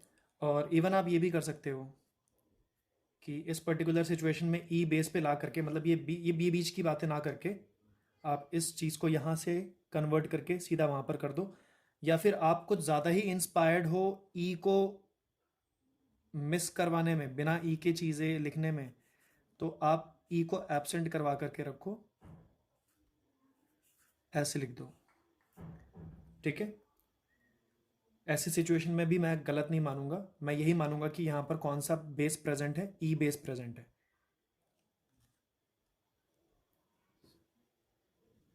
ठीक है। आप चाहो तो और कोई बेस भी यूज़ कर सकते हो, 11 यूज़ कर सकते हो बेस में। यहाँ पर जैसे 10 यूज़ किया ना, 10 तो मैंने इसलिए किया क्योंकि मार्केट में टेबल इसी के ऊपर अवेलेबल है, ठीक है। और हाँ प्लीज़ वो बात ज़रा कोई पता करना लॉकडाउन खुलने के बाद स्टेशनरी शॉप पे जा करके कि 10 बेस के अलावा भी और किसी बेस पर दूर खड़े रह करके पूछना, मैंने बोल दिया था पहले ही, ठीक है। क्योंकि काफ़ी सारे शॉपकीपर्स जो होते हैं वो काफ़ी अच्छी बेइज्जती मारते हैं बच्चों की, परेशान हो जाते हैं वो लोग ग्राहकों से जब ग्राहक ऐसे ऐसे सवाल पूछते हैं, ये भी आता है कि आपकी शॉप पे, वो भी आता है कि आपकी शॉप पे। दुकानदार भी सोचते हैं भाई ये इन लोगों ने हमें समझ क्या रखा है। और कौन सी प्रॉपर्टी हमें पढ़नी है नेक्स्ट, फिफ्थ प्रॉपर्टी देखिए यहाँ पर क्या जाने वाली है, plus minus kind of log of A upon B. ये log of A upon B situation आप ऑलरेडी यहाँ पर देख चुके हैं, ठीक है। इस सिचुएशन को आप लोग ध्यान से देखना, कुछ होने वाला है, minus plus of log of B upon A. इस पर्टिकुलर चीज़ में क्या चीज़, इस इस राइटिंग स्ट्रक्चर में आपको क्या चीज़ चेंज होती हुई नहीं दिखेगी, बेस चेंज होता हुआ नहीं दिखेगा। इधर भी ई बेस है जो मैंने लिखा नहीं हुआ है, और इधर भी वही same to same e base है जो मैंने नहीं लिखा हुआ है। अगर आप इसको 10 बेस पे करना चाहते हो, 10 बेस पे करना चाहते हो,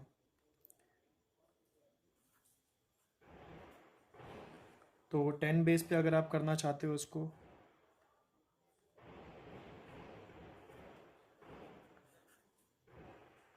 टेन ना लेकर के एक जनरल ले लेते हैं ना, कोई एक्स ले लेते हैं।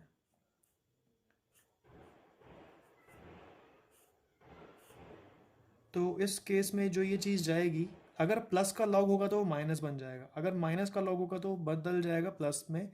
और यहाँ पर लॉग का जो पार्ट नहीं चेंज हो रहा होगा वो होगा उसका बेस।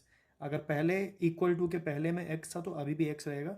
जो बदलाव होते हैं वो लॉग के सामने पड़े हुए सिग्नेचर में होते हैं और लॉग के आर्ग्यूमेंट पार्ट में होते हैं। अगर एक तरफ ए अपॉन बी नाम का आर्ग्यूमेंट था तो वो इस प्रॉपर्टी को यूज़ करके बी अपॉन ए नाम का आर्ग्यूमेंट बन जाता है, ठीक है। इधर बेटा मैं बार बार कह रहा हूँ, जहाँ पर भी बेस दिख नहीं रहा वहाँ पर ई बेस है। नेक्स्ट प्रॉपर्टी देख लेते हैं,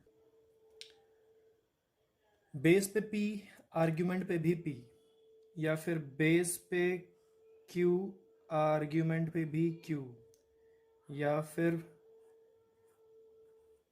बेस पे आर और आर्ग्यूमेंट पे भी आर, या फिर बेस पे एक्स, आर्ग्यूमेंट पे भी एक्स, या फिर बेस पे ई और आर्ग्यूमेंट में भी ई, या फिर बेस पे 10 और आर्ग्यूमेंट पे भी 10। इस पर्टिकुलर प्रॉपर्टी की खास बात क्या है, हर प्रॉपर्टी की अपनी एक खास बात है। इस पर्टिकुलर पार्ट में दो पर्टिकुलर फैक्टर्स को आपने दो अलग अलग लॉग में तोड़ दिया। इधर आपने दो पर्टिकुलर चीज़ों को जो कि अपॉन फॉर्म में थे माइनस के, इस ऑपरेशन से कंबाइन कर दिया। थर्ड वाले के अंदर आपने आर्ग्यूमेंट वाले पावर को लॉग के फ्रंट पे रख दिया, आर्ग्यूमेंट से इतना दूर कर दिया। फोर्थ वाले में आपने क्या किया, आपने गिवन बेस को अपने मनचाहे तरीके से बदल दिया। फिफ्थ में क्या किया, आपने आर्ग्यूमेंट को रेसिप्रोकल करवा दिया एक बलिदान के साथ, एक चेंज के साथ, विदाउट डैमेजिंग द बेस। यहाँ पर एग्जाम्पल है। और सिक्स पार्ट में आप क्या कर रहे हैं, you are keeping the argument and the base equal. इधर बेस आर्ग्यूमेंट पी है, इधर बेस और आर्ग्यूमेंट क्यू है। ये सिचुएशन आ रही है और ये सारी सिचुएशन आपको 1 देती हैं। ठीक है। सेवंथ हमारे पास जो चला जाता है प्रॉपर्टी, सेवंथ प्रॉपर्टी अपने पे जो चला जाता है वो ये होता है कि log e कभी देखने को मिले तो ये सीधा सीधा 1 हो जाएगा। ये कई बार हुआ करेगा, ये पर्टिकुलर चीज़ सिचुएशन कई बार हुआ करेगी, log e देखने को मिला करेगा। इसके पीछे का रीज़न क्या है, तो ये यहाँ लिखा हुआ है, आप रिलेट कर देना। सोचो यहाँ पर क्या बेस है, मिसिंग है ना नीचे। ये वाला जो ई लिखा हुआ है, सुन नहीं रहे हो ना आप लोग, मैंने फ़ोन में घुस के पिटाई करनी है बेटा।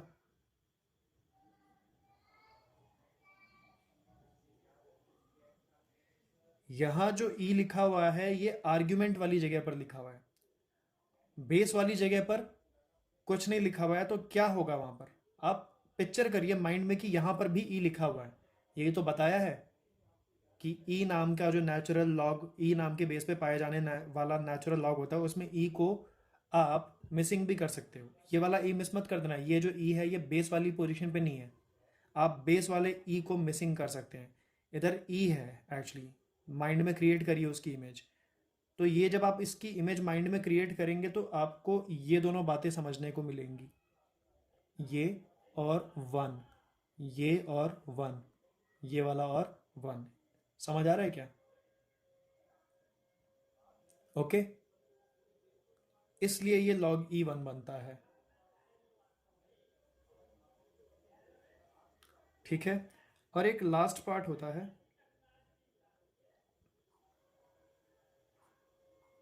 मेरी लिस्ट में ये फिलहाल लास्ट पार्ट है। अगर मुझे कुछ याद आया तो मुझे है दिमाग में कि यहाँ बस स्पेस बची हुई है तो मैं आकर के लिख दूंगा कि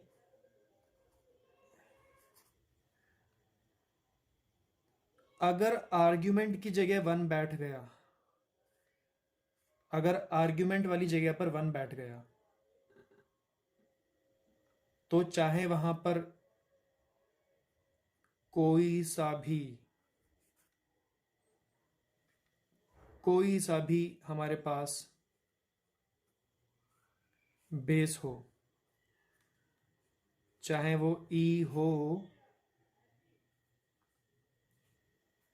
या ई के अलावा कुछ भी हो, 1 का लॉग हमेशा 0 होता है, चाहे वो कोई सा भी बेस हो।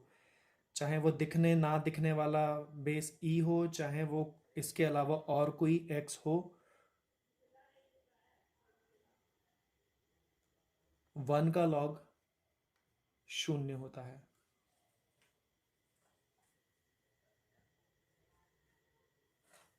समझ आ रहा है क्या? ये दिखने दिखने में 8 प्रॉपर्टीज है, लेकिन हर हर प्रॉपर्टी के पीछे अपनी एक खुद की स्टोरी है कि क्या नहीं करना है और कैसे कैसे लर्न करना है। इस लास्ट पार्ट की खुद की स्टोरी है, इसको बोलना देखिए ना, मैं बोल रहा हूँ, आप लिखना शुरू करिए। अगर आप हिंट्स क्रिएट करना चाहते हैं तो करिए। आप किसी भी दिन इतने इंटेलिजेंट नहीं हो गए अभी तक कि आप चीज़ें सुने और आपके दिमाग में रह जाए और आप अगले दिन भूले नहीं। बहुत प्रेशर है आप लोगों के ऊपर। सुनी हुई चीज़ को लिख लेने से आप समझदारी दिखाते हैं इस चीज़ की कि आप अगर उसको भूल गए हैं तो लिखा होगा तो कम से कम नेक्स्ट डे विजिट तो कर लोगे उस नोट को और फिर से वो चीज़ याद आ जाएगी। इस पर्टिकुलर 8th पार्ट में बताया जा रहा है कि 1 का किसी भी बेस का लॉग जो होता है आपको रिजल्ट में 0 क्रिएट करवाता है। 1 का लॉग आर्ग्यूमेंट में अगर 1 रखा है और आप उसका लॉग ले रहे हो किसी भी बेस पे, चाहे वो ई बेस का हो, चाहे एफ बेस का हो, चाहे वो एक्स बेस का हो, रिजल्ट आपको 0 पे ले जाएगा। 7th वाले नंबर पे एक स्टोरी है क्या, ई बेस का जो नेचुरल लॉग होता है वो 1 होता है। नेचुरल वर्ड बोला ताकि आपको दिमाग में रहे कि बेस पक्का ई है यहाँ पर। ये सिक्स्थ पार्ट की भी अपनी स्टोरी है कि अगर बेस और आर्ग्यूमेंट सेम है उस केस में लॉग जो है 1 प्रोड्यूस करता है। फिफ्थ पार्ट की स्टोरी भी बता दी, हर पार्ट के पीछे एक स्टोरी है। अब ज़रा मैं देखिए कुछ करने वाला हूँ आप लोगों के लिए। यहाँ पर ये एक पेज उठाया और मैंने क्या किया, फर्स्ट और सेकंड प्रॉपर्टी को कंबाइन करके मैंने यहाँ पर एक बात लिखी, लॉग ए इंटू बी अपॉन सी। मैं ये क्यों कह रहा हूँ कि मैंने यहाँ पर फर्स्ट और सेकंड प्रॉपर्टी को कंबाइन किया है। फर्स्ट प्रॉपर्टी ये वाली जो है मल्टीप्लिकेशन को शो कर रही है, तो देखो मल्टीप्लिकेशन है, और सेकंड वाली प्रॉपर्टी जो है डिवीजन को शो कर रही है, तो देखो यहाँ पर डंडा है डिवीजन का। अब आप लोग इसको हो सकता है 3 या 4 स्टेप में लेकर के आए, लेकिन मैं क्या देखता हूँ इसको इस तरीके से देखता हूँ, log A multiplication operation invites the plus operation between the logs and the division operation invites the negative subtraction operation between the logs। ये देख लीजिए क्या हो रहा है। इसको लिखने के और भी 3600 तरीके हो सकते हैं, बट मैं इस तरीके से लिखता हूँ। कभी मुझे ये चीज़ देखने को मिल जाए, यार क्या है ना, ये ऊपर की 2 प्रॉपर्टीज़ यहाँ पर दिखा दी, बच्चों को लगता है अरे यार कितना आसान नहीं है ये, मल्टीप्लाई बना प्लस और डिवाइड बना माइनस, बच्चों को लगता है आसान है। और उसके बाद से एक दिन अचानक से किसी क्वेश्चन के अंदर घुस करके मैंने ये कर दिया, पसीने छूट जाते हैं इनके, सर कैसे हुआ, ये दिमाग में आने लग जाता है। अब ज़रा ये देखिए यहाँ पर a raise to the power m multiply b whole upon c raise to the power n। आपको चीज़ों के बीच में मल्टीप्लाई दिखेगा, आपको डिवाइड भी दिखेगा, मल्टीप्लाई भी दिख रहा है, और कुछ कुछ चीज़ों के ऊपर जो है ये आर्ग्यूमेंट के कुछ कुछ टुकड़ों के ऊपर पावर भी है। मुझे बस इतना ध्यान देना है कि डंडे के ऊपर वाले जो आर्ग्यूमेंट्स हैं उनका हिसाब ये बनेगा। मैं एक लाइन लिख रहा हूँ, आप समझ जाओ तो बताना भाई, m log a, ठीक है, प्लस log b, और c जो है क्योंकि डंडे के नीचे है मतलब कि डिवीजन करवा रहा है आर्ग्यूमेंट के अंदर, c नीचे बैठ करके डिवीजन करवा रहा है, तो minus operation n log c, और क्योंकि d भी डंडे के नीचे ही बैठा हुआ है, डंडे के नीचे बैठा हुआ मतलब कि डिवीजन करवा रहा है, तो इसके लिए भी माइनस ऐसे। तोते उड़ जाएंगे बेटा, कंफ्यूजन हो जाएगा आप लोगों को बहुत ज़्यादा। झेल जाओगे क्या? बच्चे सोच रहे होंगे सर डी के आगे मल्टीप्लाई था सर, प्लस लगाओ ना इधर। मैं डी का सी के साथ रिलेशन नहीं देख रहा हूँ, मैं देख रहा हूँ कि डी जो है न्यूमरेटर के साथ किस बिहेवियर में है। डी जो है न्यूमरेटर के साथ डिवीजन बिहेवियर में, and division invites the negative operation, minus operation between the logs, ठीक है। इसका क्या हिसाब होगा,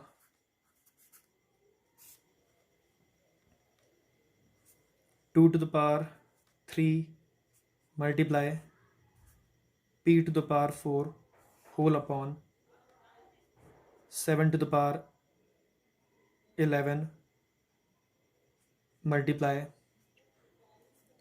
5। 2 और 7 और 5 मैंने जानबूझ करके आपको प्राइम रिलेशन वाले नंबर दे रखे हैं ताकि आप 2 और 7 को ऐसे उड़ाने का कुछ ये सब करने ना लग जाए। बन जाए तो भेज देना, ठीक है। हमारी क्लास में ना एक बहुत ही क्या कहते हैं सुपरस्टार किड है, वो सिर्फ जो बीच बीच में क्वेश्चंस मैं पूछता हूँ ना छोटे मोटे, सिर्फ उनके जवाब भेजता है मुझे, ठीक है। मैं आपको ये नहीं बता रहा हूँ कि वो लड़का है या लड़की है, मैं ये नहीं बता रहा, ठीक है।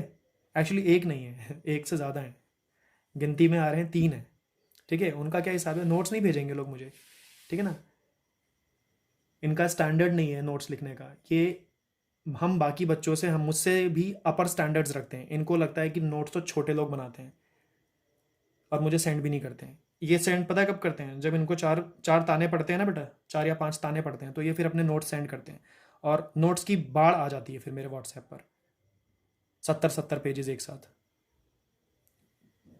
कुछ नहीं कर सकते, मेरा काम पढ़ाना है। मैं तो अभी भी ये चाहूँगा कि जो नोट्स आप लोग डेली बेसिस पे बनाते हो वो डेली बेसिस पे मुझे सेंड करो, ताकि ना तो मेरा काम बढ़े ना आपका काम बढ़े।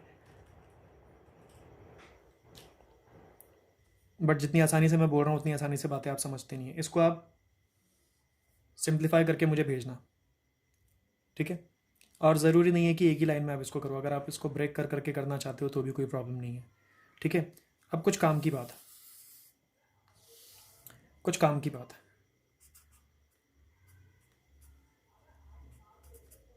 जिस तरीके से a प्लस माइनस बी के साथ एक नॉर्मल ट्रिग्नोमेट्रिक रेशो डिस्ट्रीब्यूट नहीं होता,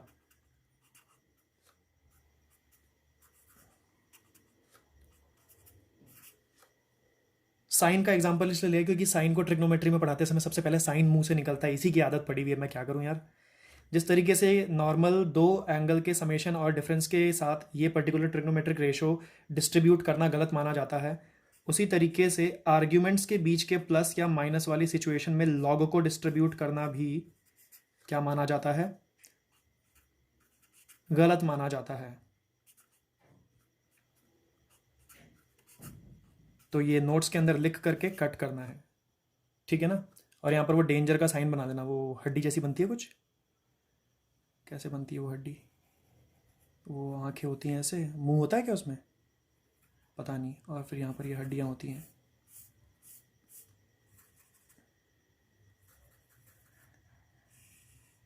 हाँ, अब कोई सोच रहा होगा सर ने हमारा जो है हमारे टॉपिक को नॉन वेजिटेरियन बना दिया। एक आधे बच्चे सोच रहे होंगे सर पीजे मारते रहते हैं बस वीडियोस में अपने लेकिन कुछ बच्चे जो हैं वो इस तरह की सोच रखते हैं, ठीक है ना। हाँ भाई, मैं बड़बड़ाए जा रहा हूँ, आई एम सॉरी। और कौन कौन सी चीज़ें हैं जो आप लोग किया करेंगे फालतू में। हाँ, याद आ गया, ये वाली सिचुएशन। मान लीजिए ए के पास लॉग पड़ा हुआ है और बी के पास भी क्या पड़ा हुआ है, लॉग पड़ा हुआ है, और यहाँ पर प्लस लगा हुआ है। तो ये लोग जो है लॉग कॉमन लेने लग जाते हैं। ये तो ट्रिग्नोमेट्री में भी यही काम करते हैं कुछ बच्चे, और बोलते हैं सर लॉग कॉमन ले लिया, ठीक है। ऐसा काम भी करते हैं, लॉग को कॉमन लेते हैं। जिस तरीके से ट्रिग्नोमेट्री डिस्ट्रीब्यूट नहीं हो सकती और कॉमन नहीं ली जा सकती, वैसे ही लॉगरिथमिक फंक्शन भी प्लस या माइनस ऑपरेशन में डिस्ट्रीब्यूट नहीं किए जा सकते और कॉमन नहीं लिए जा सकते। अब मैं इससे बड़ी बात क्या बोलूँ कि ये दोनों बातें एक ही हैं। मुझे हंसी आ रही है, सच बता रहा हूँ मैं, मतलब कि मैं देखता रहता हूँ यार, ये पर्टिकुलर प्रॉपर्टी में मैंने नाम लेके बताया कि डिस्ट्रीब्यूट नहीं किया जा सकता, लेकिन इसी प्रॉपर्टी को रिवर्स ऑर्डर में कोई लिखे तो उसको दिखेगा कि कॉमन भी नहीं लिया जा सकता। ये दोनों बातें एक ही हैं। उसके बाद एक स्टूपिड बच्चा आकर के कहेगा सर आपने तो डिस्ट्रीब्यूशन से मना किया था ना, कॉमन लेने से कहाँ मना किया था सर। तो अरे भाई, डिस्ट्रीब्यूशन और कॉमन लेना दोनों आपस में एक दूसरे के ऑपोजिट ऑपरेशंस हैं। डिस्ट्रीब्यूशन एंड कॉमन लेना आपस में एक दूसरे के बिल्कुल ऑपोजिट वो ऑपरेशंस हैं। अगर डिस्ट्रीब्यूशन मना कर दिया तो मान लीजिए कॉमन भी मना कर दिया। अगर मैं कह रहा हूं कि किसी पर्टिकुलर जगह पर एक चीज़ को दूसरी चीज़ों के ऊपर डिस्ट्रीब्यूट नहीं कर सकते हैं, तो ऑब्वियसली फिर वहां पर कॉमन भी नहीं ले सकते। If the distribution is not allowed तो कॉमन लेना भी नॉट अलाउड। सीधा सीधा सा हिसाब है भाई। तो एक्चुअली 5 नंबर वाला जो पॉइंट था जिसके अंदर हमें जाकर करके क्वेश्चंस करने थे, इधर तो हमें लौट के वापस आना ही था। 5 के बाद मैंने टॉपिक 6 लिखवाया, टॉपिक 7 लिखवाया, लेकिन फिर मुझे कुछ छोटी छोटी चीज़ें आप लोगों को लिखवानी थी और मैं उसको एक नया अलग से पॉइंट नंबर 8 बनाने के मूड में नहीं हूँ। और उससे ज़्यादा बड़ा रीज़न ये है कि पॉइंट नंबर 5 के नीचे एक्चुअली मुझे यहाँ पर स्पेस छोड़नी पड़ी थी, मैं इसको यूज़ करना चाहता हूँ, ठीक है। तो क्या किया, वो टूल्स क्या है, मैं टूल्स की बात कर रहा हूँ। ये टूल्स आपके क्वेश्चन में काम आने वाले हैं, इसके बारे में जिक्र हो रखा है पहले भी। ये वाली बातें, इफ़ के इज़ नेगेटिव, इफ़ के इज़ नेगेटिव देन क्या, आपको पता है रूट के अंदर का के स्क्वायर इज इक्वल टू के। नेगेटिव लिखना था ना मुझे, हो गई एरर, चलो इसको कट कर दिया यहाँ पर, माइनस के एंड मॉड ऑफ के इज ऑल्सो माइनस के। ये पहला टूल है। गुड थिंग ये है कि आपको ऑलरेडी पता है इसके बारे में। अगला, इफ के इज पॉजिटिव, के अगर शून्य से बड़ा है तो पॉजिटिव होता है। ये 10वीं क्लास के बच्चों को भी मैं सिखाने की कोशिश कर चुका हूँ अब, ठीक है ना। कहीं ऐसा ना हो कि वो बच्चे आपसे आगे निकल चुके हैं और आप आज ये कन्फ्यूजन में हो कि के को भैया ने 0 से बड़ा लिख करके पॉजिटिव पॉजिटिव क्यों कह रहे हैं। गॉड ब्लेस यू भाई। इन दैट केस ये के स्क्वायर जो होगा, this thing will be plus of के। इस चीज़ के बारे में पिछली वीडियो में बोला था कि एग्जाम्पल के थ्रू बताना। And in this situation modulus of K will be given by positive K का जैसा जैसा नेचर यहाँ पर है वैसी ही वैल्यू उधर वो क्रिएट कर रहा है। एग्जाम्पल्स के थ्रू समझाने के लिए बोला था। क्या मेरे इस पर्टिकुलर स्पेस के अंदर यही वो टूल्स है जो हमारे क्वेश्चन में हेल्प करने वाले हैं? थोड़ी बातें और इस बात को समझना, एच जो होता है एक वेरी स्मॉल पॉजिटिव वैल्यू होता है, ये तो आपको पता ही है। यही वो रीज़न है कि एच जो है सिर्फ और सिर्फ शून्य, ज़ीरो को टेंड कर सकता है किसी भी तरफ से करे, वो बेसिकली ज़ीरो जितना क्लोज होता है।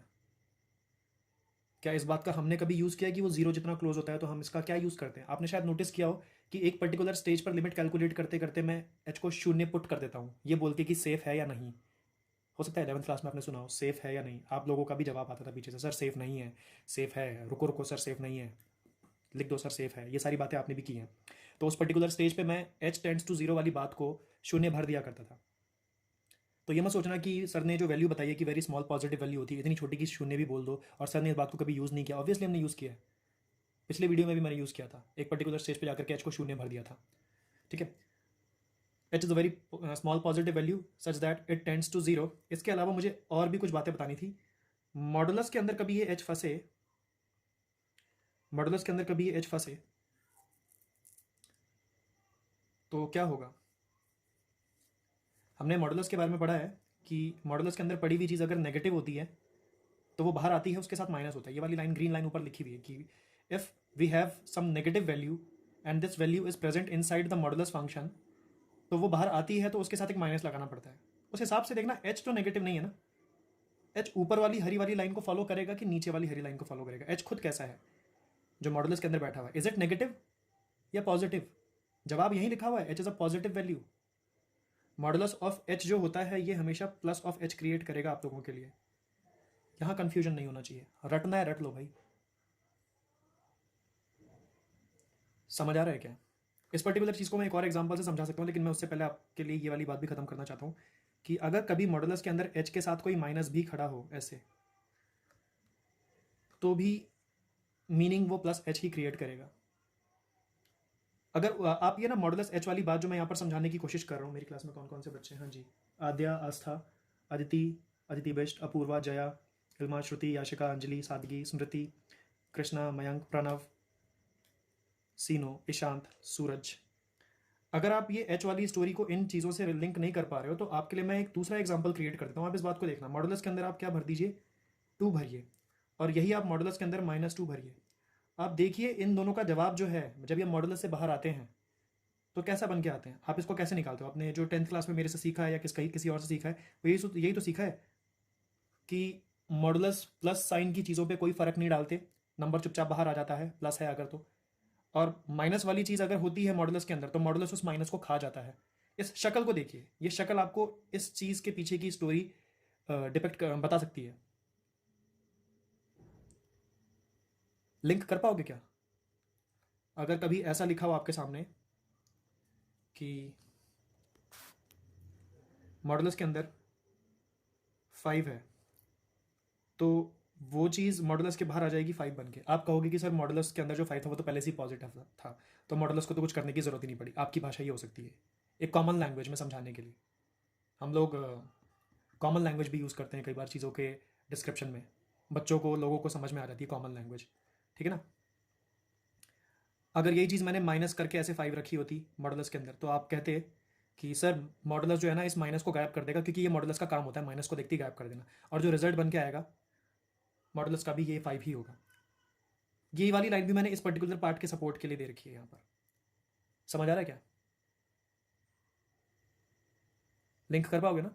लिंक कर लोगे तो बेटर होगा भाई। ये सिचुएशन इसलिए बताई जा रही है क्योंकि ऐसी सिचुएशन मॉडुलस फंक्शन को जब अपन लोग क्वांटिटी चेक करते समय यूज़ करते हैं ना, तो वहाँ पर क्या होता है कि ये शक्लें बनने लग जाती हैं। तो मैं नहीं चाहता कि उससे मैं आपको अनकंफर्टेबल फील हो। आज समझ नहीं आया है तो आगे की वीडियो में किसी और जगह किसी और दिन एक बार और ट्राई करूँगा, हो सकता है उस दिन आपको ज़रूर समझ में आ जाए। ये सब तो हो चुका था। अच्छा, यहाँ पर मैंने आज अपनी गलती आपको बता दी थी, क्या थी।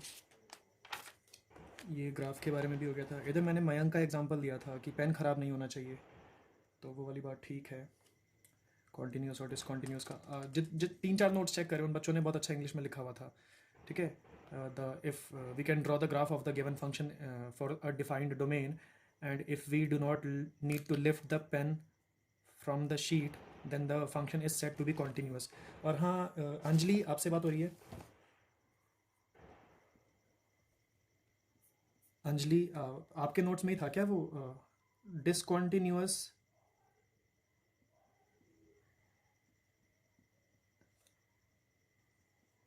Not continuous?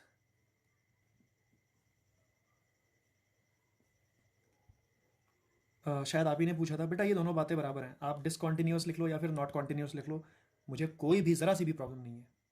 कुछ भी लिख लो, सब कुछ सही है, ये दोनों लैंग्वेजेस सही हैं। इंग्लिश मीनिंग बिल्कुल इनका एक ही बात को बताता है, तो ये इसीलिए इक्वल टू का साइन मैंने यहाँ पर लगा रखा है। आप यूज़ करिए, कोई बात नहीं। यहाँ पर क्वेश्चन नंबर 1 डिस्कस हुआ था। नंबर लाइन भी बनाई थी मैंने आप लोगों के लिए। फिर तो पक्का धमकी भी दी होगी कि स्कूल में जो भी कर रहे हो, जैसे भी चल रहा हो, चलने देना, बट मेरे केस में आप लोग नंबर लाइन ज़रूर बनाएंगे जैसे मैं बना रहा हूँ। पक्का दी होगी धमकी, मुझे अपने पे भरोसा है पूरा।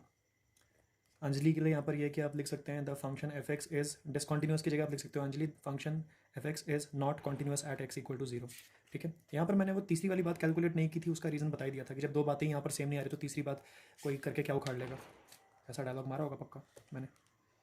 यहाँ पर क्या हिसाब है, ये क्वेश्चन नंबर 2 है। क्वेश्चन नंबर 2 के अंदर अपने को फंक्शन की कोई मल्टी डेफिनेशन नहीं दे रखी थी। फंक्शन एक ही किस्म का लीनियर कुछ था, 2x+3। ठीक है।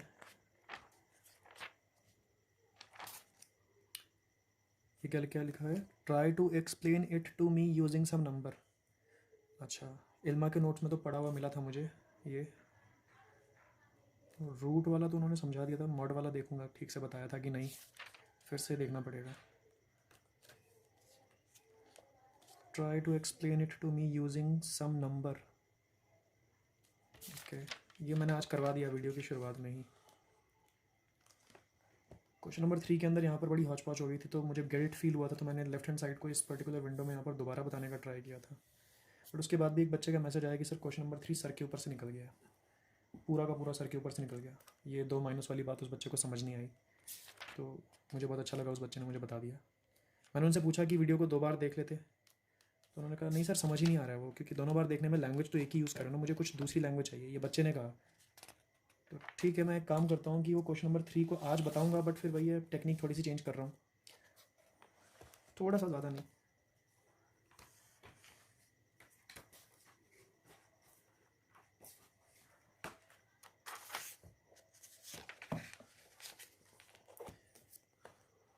ये जो सेटिंग कर रहा हूँ मैं नोटबुक के नीचे, नोटबुक रखने वाली, ये यूजुअली मैं वीडियो से गायब कर देता हूँ, बट मैं थक गया हूँ यार वीडियो पॉज प्ले कर करके ना, तो जबकि मैंने दिन भर से कोई काम भी नहीं किया था कोई खास।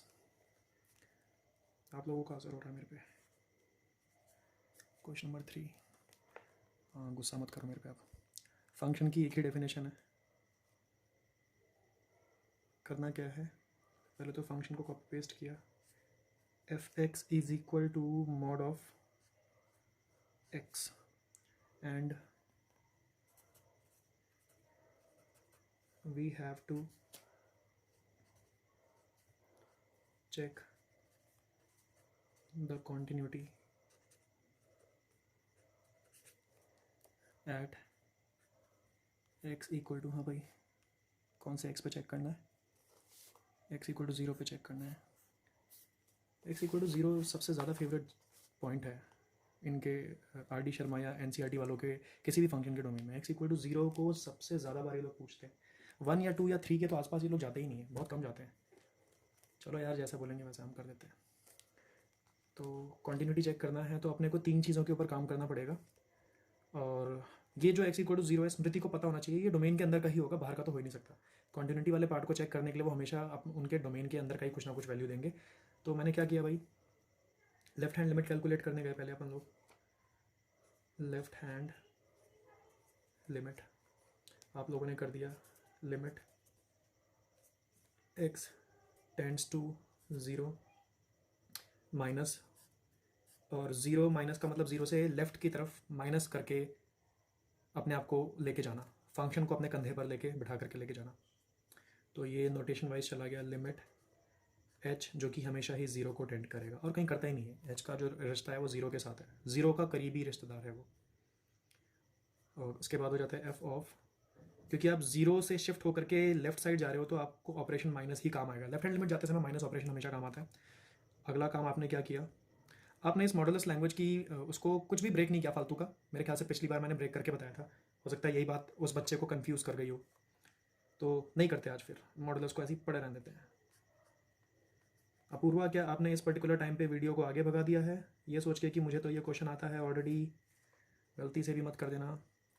हाँ जी, ये पर्टिकुलर फंक्शन मुझे इंस्पायर कर रहा है कि f के बगल में x हटाओ 0 माइनस एच लगाओ, f के बगल में x हटाओ 0 माइनस एच लगाओ, f के बगल में इस x को धक्के मार के निकाल दो और ये शक्ल कहती है कि उस x की जगह 0 माइनस एच भर दो इधर।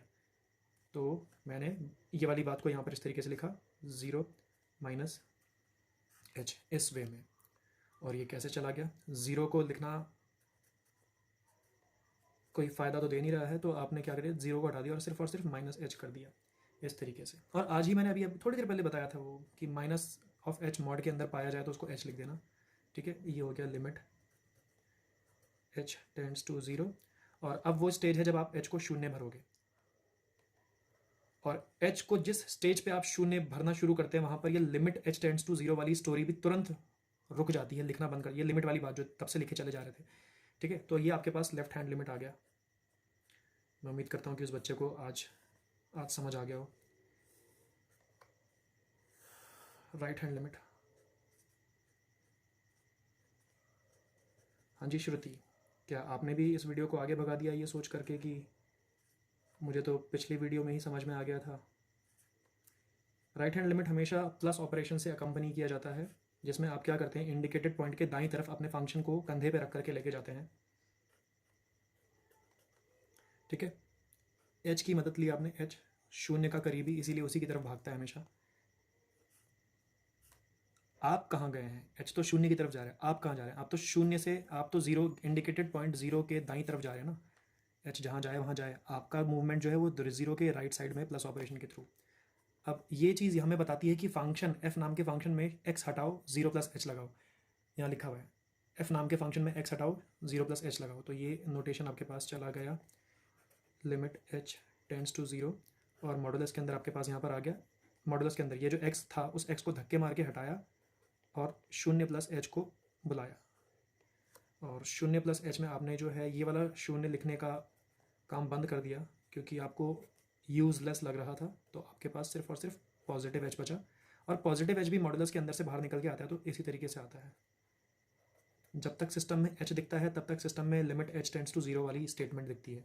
जिस स्टेज से आप एच को 0 पुट कर देते हैं, एच दिखना बंद हो जाता है और लिमिट भी दिखनी, ये वाली शक्ल दिखनी भी बंद हो जाती है। एच खुद कितना होता है, हमेशा 0 का करीब ही रहा है, तो एच 0 हो गया यहाँ पर। चाहो तो ये ब्रैकेट लगा दो और फिर यहाँ पर शून्य कर दो, तो राइट हैंड लिमिट आपके पास शून्य आ रहा है। लेकिन दो बातों से नहीं पता चलता कि कॉन्टिन्यूटी इस गिवन पॉइंट पे है या नहीं। अभी एक तीसरी बात है, एट, क्या लिखते थे वो स्टेटमेंट, क्या होती थी, थोड़ा सा चीटिंग कर लूँ, गुस्सा मत करो, गुस्सा नहीं करते, यही तो होता था। हाँ जी, at x equal to the point itself, ना तो इस बार लेफ्ट जाएंगे ना इस बार राइट जाएंगे, ठीक उसी पॉइंट पे बैठ करके वैल्यू कैलकुलेट करेंगे। ठीक है, तो आपको क्या दे रखा था, एफ ऑफ एक्स दे रखा था मॉड ऑफ एक्स। तो आपने अगर एक्स को शून्य भर दिया इस जगह पर, क्योंकि ज़रूरत हमारी एक्स को शून्य भरने पर ही पूरी होगी, तो ये इस तरीके से हो गया, जहाँ जहाँ एक्स था वहाँ पर धक्के मार के निकाल के शून्य भर दिया, और ये वैल्यू जो हो गई आपके पास आ गई f of 0 equal to mod के अंदर 0, ये 0 ही होगा। ठीक है, तो आपने क्या किया, चीज़ों को हाईलाइट कर दिया, डाल दिया इसको भी डब्बे में। अब बात आती है कंपैरिजन की, ये देखा लेफ्ट हैंड लिमिट तो ये 0 दिख रहा है, राइट हैंड लिमिट वो भी 0 दिख रहा है, और फंक्शन की वैल्यू खुद उस पॉइंट पे वो भी 0 दिख रही है। तो अपन लोग क्या करेंगे, यहाँ पर लिखेंगे इक्वेशन 1 2 3। तो हम लोगों ने यहाँ पर क्या कर दिया, from 1 2 and 3 the left hand limit, the right hand limit and the function itself at the indicated point, बोलना सीख जाएंगे आप लोग, all are coming equal to 0। इनकी जो फंक्शन की वैल्यूज़ आ रही है वो 0 आ रही है। hence we can say that the function is continuous at the given point, therefore fx नाम का जो given function है is continuous। यहीं रुक जाओगे तो लाफा खाओगे, पिटाई हो जाएगी। लिखना क्या है, आगे बढ़ के लिखना है एट एक्स इक्वल टू जो भी पॉइंट दे रखा था, 0 देखा था, 0 पे चेक करे थे वो लिख दो। ये आपका आंसर इस तरीके से खत्म हुआ। अगर prove that kind of question था तो हैंस प्रूव जैसी बात लिख देना। अगले क्वेश्चन पे जाते हैं ना। नेक्स्ट क्वेश्चन जो है क्वेश्चन नंबर 4 है। इस क्वेश्चन नंबर 4 के अंदर आपको जो चेक करना है वो फंक्शन दे रखा है, इसकी 2 डेफिनेशंस हैं। कहते हैं एक्स ज़ीरो नहीं है अगर, एक्स ज़ीरो नहीं है अगर, रीडिंग करना सीख लो, आपको रीड करवाना सिखाया जा रहा है। एक्स ज़ीरो अगर नहीं है तो फंक्शन के नाम पे एक्स क्यूब प्लस 3 उठा लेना। एक्स ज़ीरो है अगर, एक्स ज़ीरो है अगर, तो फंक्शन को 1 उठा लेना। मतलब 0 नहीं है अगर एक्स तो ये उठाओ, और अगर 0 है तो 1 उठाओ। कॉन्टिन्यूटी किस पे चेक करवाना चाहते हैं हमसे ये लोग, 0 पे चेक करवाना चाहते हैं। 0 इन लोगों का फेवरेट पॉइंट होता है लगता है। ओके, शो करना है। अच्छा, मतलब यहाँ पर आप गोलमाल भी कर सकते हो, ये हैंस प्रूफ वाली कैटेगरी का है। ठीक है भाई, इस फंक्शन को यहाँ पर कॉपी पेस्ट किया, बस एक ही पॉइंट है ना। श्रुति देखिए यहाँ पर ना सिर्फ एक ही पॉइंट दे रखा है जिसपे अपने को ये चेक करना है कि कॉन्टिन्यूस है या नहीं है, शो करना है basically. And we should be thankful इस क्वेश्चन के लिए कि हमें एक ही पॉइंट दे रखा है, एक से ज़्यादा पॉइंट नहीं दे रखे हैं। ठीक है, अगर इसमें एक से ज़्यादा पॉइंट दे रखे होते, आपको पता है कि कॉन्टिन्यूटी वाली चीज़ें 3 तरीके से हो सकती हैं। Discussion of the continuity of the given function at single point from the domain, एक और तरीका भी होता है, आपके नोट्स में आ चुका होगा अब तक। Discussion of the continuity of the function at more than 1 point from the defined domain, और तीसरा होता है discussion of the continuity in the entire domain. तो ये अभी इस वाली कैटेगरी में we are discussing the continuity of the function at just this point. अगर हमें 2 पॉइंट दे देते या 3 पॉइंट दे देते तो अपने को ज़्यादा काम करना पड़ता। उस तरीके के क्वेश्चन भी हमारे पास ज़रूर आ जाएंगे। एफ एक्स लिख दिया फटाफट से मैंने यहाँ पर, फंक्शन की मैंने यहाँ पर सारी की सारी बातें लिख दी हैं। ठीक है, ये नीचे का सेटअप मैं यहाँ से हटा रहा हूँ। हाँ जी, ठीक है। अभी रात का समय हो गया और ये फ़ोन के अंदर फोकस का प्रॉब्लम है। जैसे ही स्क्रीन पे मेरा हाथ आता है रिकॉर्डिंग में तो ये मेरे हाथ को फोकस करने लग गया था, नोटबुक को ब्लर कर देता है। ठीक है ना, तो हो सकता है वीडियो ख़राब हो जाए। तो 0 पे चेक करना था। ओके, तो इस पर्टिकुलर लाइन के लिए अगर कोई बच्चा नंबर लाइन की हेल्प से समझना चाहता है तो मैं उसको ऐसे समझाऊंगा कि अगर आप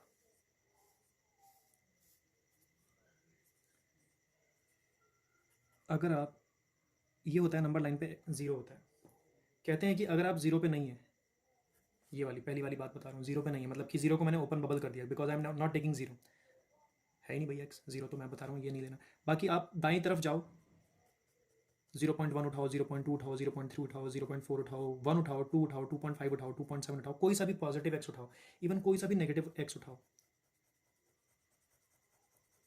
ये वाली जो ऊपर वाली लाइन है ये हमें कह रही है 0 मत उठाओ, तो मैं उसके हिसाब से चल रहा हूँ कि मैं 0 नहीं उठा रहा हूँ। बाकी दाएं बाएं लेफ्ट राइट जो भी है पॉजिटिव नेगेटिव सब उठा रहा हूँ। और इस पर्टिकुलर सिचुएशन में जो भी फंक्शन यूज़ हो रहा होगा यहाँ पर एफ यूज़ करूँगा मैं इधर, एफ वो कौन सा यूज़ करूँगा, x cube plus 3। If I am not taking x equal to 0 तो फंक्शन ये वाला। बट अगर पूरी की पूरी नंबर लाइन पे मैंने क्या किया, सब कुछ छोड़ करके सिर्फ और सिर्फ 0 ही उठाया, सिर्फ और सिर्फ 0। अब मैं ये वाली बात एक्सप्लेन कर रहा हूँ। फॉर एक्स इक्वल टू 0 सब कुछ छोड़ दिया, दाएं तरफ का सब पॉजिटिव छोड़ दिया, बाएं तरफ का सब नेगेटिव छोड़ दिया। दाएं राइट को कहते हैं और लेफ्ट को बाएं कहते हैं भाई, ठीक है। राइट का सब छोड़ दिया, लेफ्ट का सब छोड़ दिया और सिर्फ 0 को लिया। तो उस केस में फंक्शन जो है वो कहता है कि उसकी वैल्यू एक फिक्स नंबर है 1। ओके, ये फंक्शन की मल्टी डेफिनेशन है। हाँ भाई समझ गए, ठीक है भाई। तो अब हम लोगों ने क्या किया, ये वाली अंग्रेजी मैंने लिख दी, we have to check the continuity at x equal to 0। हम लोग गए भाई, हम लोगों ने तैयारी करी लेफ्ट हैंड लिमिट की, ठीक है ना, left hand limit.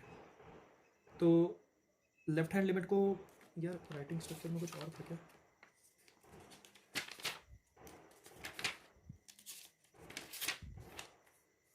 Left hand limit आपको पता है ना किस जगह पर चेक करना है, एक्स इक्वल टू 0 पे। आप चाहो तो यहाँ ब्रैकेट में लिख सकते हो left hand limit at x equal to 0।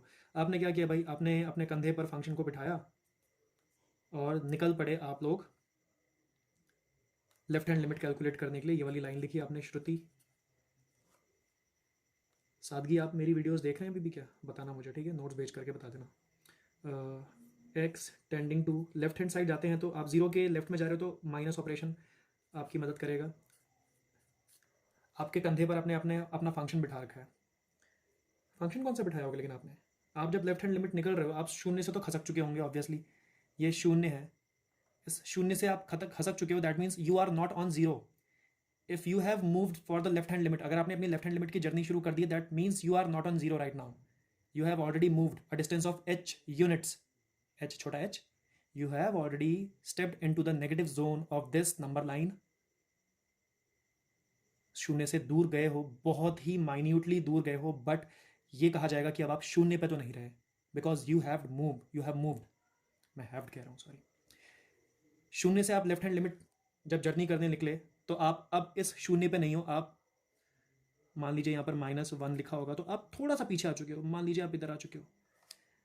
आपने इन दोनों में से फंक्शन जो उठाया होगा बेटा, ये वाला उठाया होगा।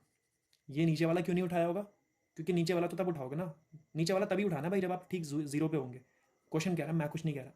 Question says if you are on x equal to 0 take the value of function equal to 1। और क्वेश्चन यही कह रहा है कि if you are not on 0 then take this function x³ + 3, यहाँ पर भी लिखा हुआ है। तो लेफ्ट हैंड लिमिट के चक्कर में मैंने क्या किया भाई, अपने कंधे पर फिर ये वाला फंक्शन लेकर के गया था बाई तरफ लेफ्ट हैंड लिमिट पे, इसको अपने कंधे पे बिठाया और चल दिया, अपनी जर्नी शुरू करी। ये हो गया पूरा का पूरा फॉर्मेलिटी, h टेंड्स टू 0 और f के बगल में यहाँ पर ये जो हो गया मेरी जर्नी, 0 पे तो हूँ नहीं मैं, लेफ्ट हैंड लिमिट में मैं कहाँ पर हूँ सूरज, बताओ, आप बता पाओगे क्या, आपको लेफ्ट हैंड लिमिट ट्रैवल करवाता हूँ ना हमेशा, बताओ कहाँ हो गए, 0 + h लिखूँ कि 0 - h लिखूँ। आप h x इक्वल टू 0 पे कंटिन्यूटी चेक कर रहे हो, तो लेफ्ट हैंड लिमिट में आप 0 से माइनस होकर के 0 - h डिस्टेंस पे खड़े हैं। ये सूरज आपकी पोजीशन है, you are not on 0 right now. आप लेफ्ट हैंड लिमिट के लिए जर्नी के लिए निकल चुके हो। अब आगे मैं बढ़ रहा हूँ इसके स्टेप्स को बढ़ाने के लिए। याशिका,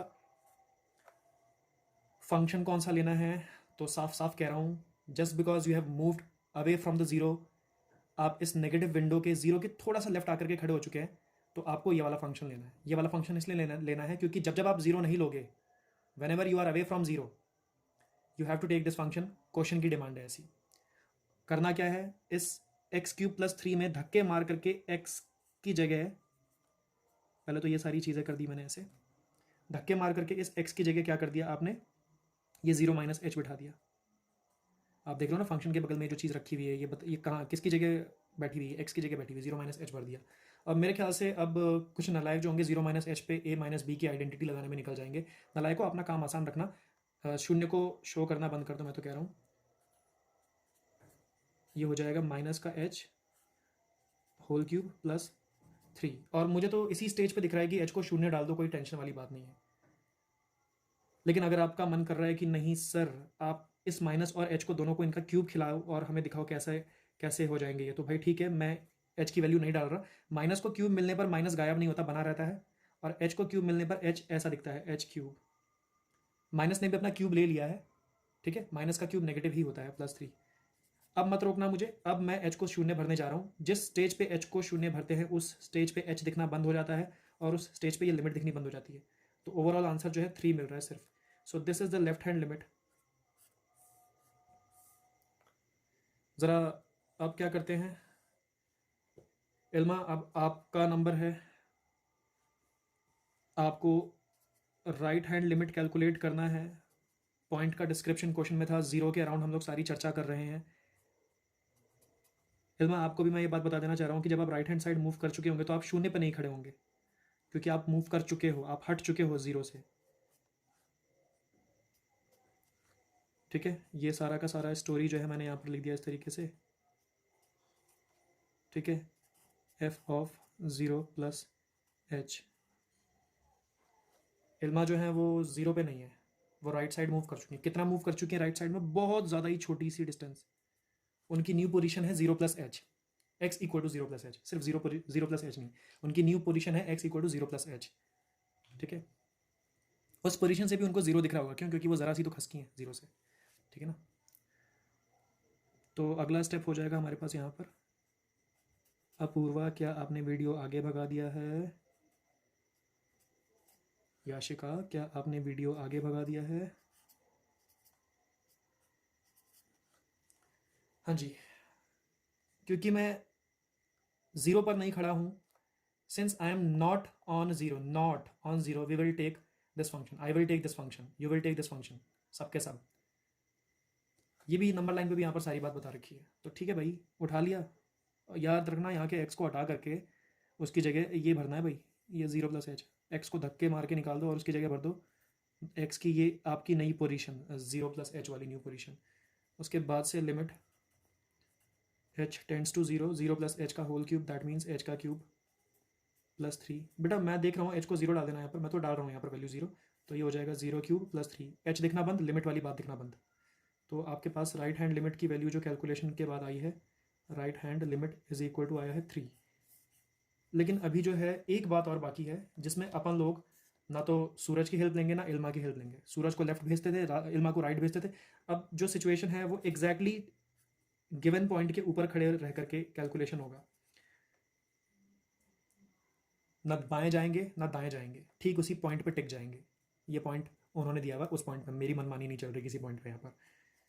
तो इस पर्टिकुलर केस में अगर आप फंक्शन लेंगे तो कौन सा फंक्शन लेंगे? इस बार तो आप ठीक एग्जैक्टली किसके ऊपर खड़े हो रखे हो? 0 पे खड़े हो रखे हो ना। आप समझो, अगर आपने x को 0 ले रखा है तो आप ये नीचे वाली बात लेंगे। नंबर लाइन पे भी मैंने बताने की कोशिश की थी that when you are taking x equal to 0, you are not moving left या right, you are on 0, then you have to take the function of value of function equal to 1। इस तरीके से लिख देना f(x) इक्वल टू 1। या फिर अगर आप ये वाली बात लिखना नहीं चाहते हैं तो आप इस तरीके से लिख देना दैट f ऑफ 0, ये भी वही चीज़ है यार, x को 0 भर दिया और आपने क्या ले लिया यहाँ पर, वैल्यू आ गया 1।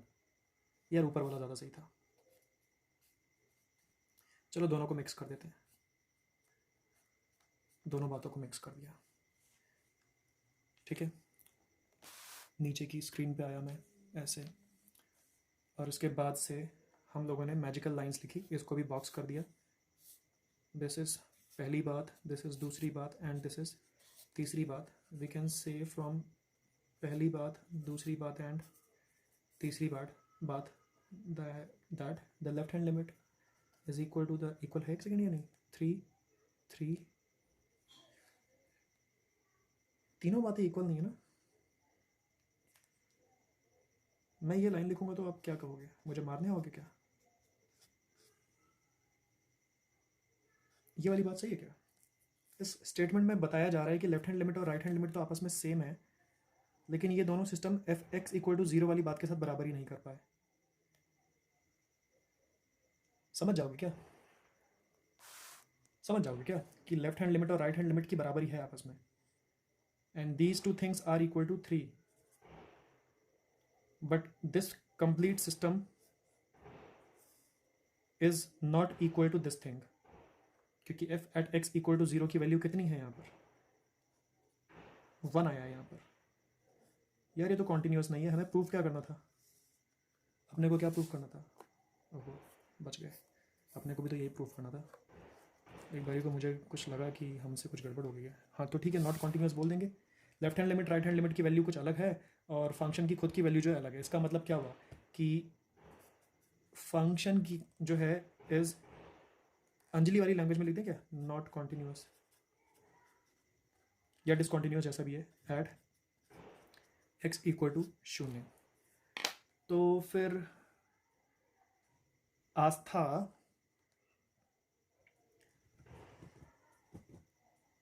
मुझे ये नंबर लाइंस वाली बात भी चाहिए। नाम आस्था का लिया लेकिन चाहिए सबसे ये वाला जो हिसाब है पूरा एज इट इज़ का। और आस्था से मैं ये भी बात करना चाहता हूँ यहाँ पर कि ये फंक्शन अगर x इक्वल टू 0 पे कॉन्टिन्यूस नहीं है तो जो कोई भी इस पर्टिकुलर फंक्शन का ग्राफ बनाएगा उसको इस वाले पॉइंट पर दरार मिलेगी, क्रैक मिलेगा।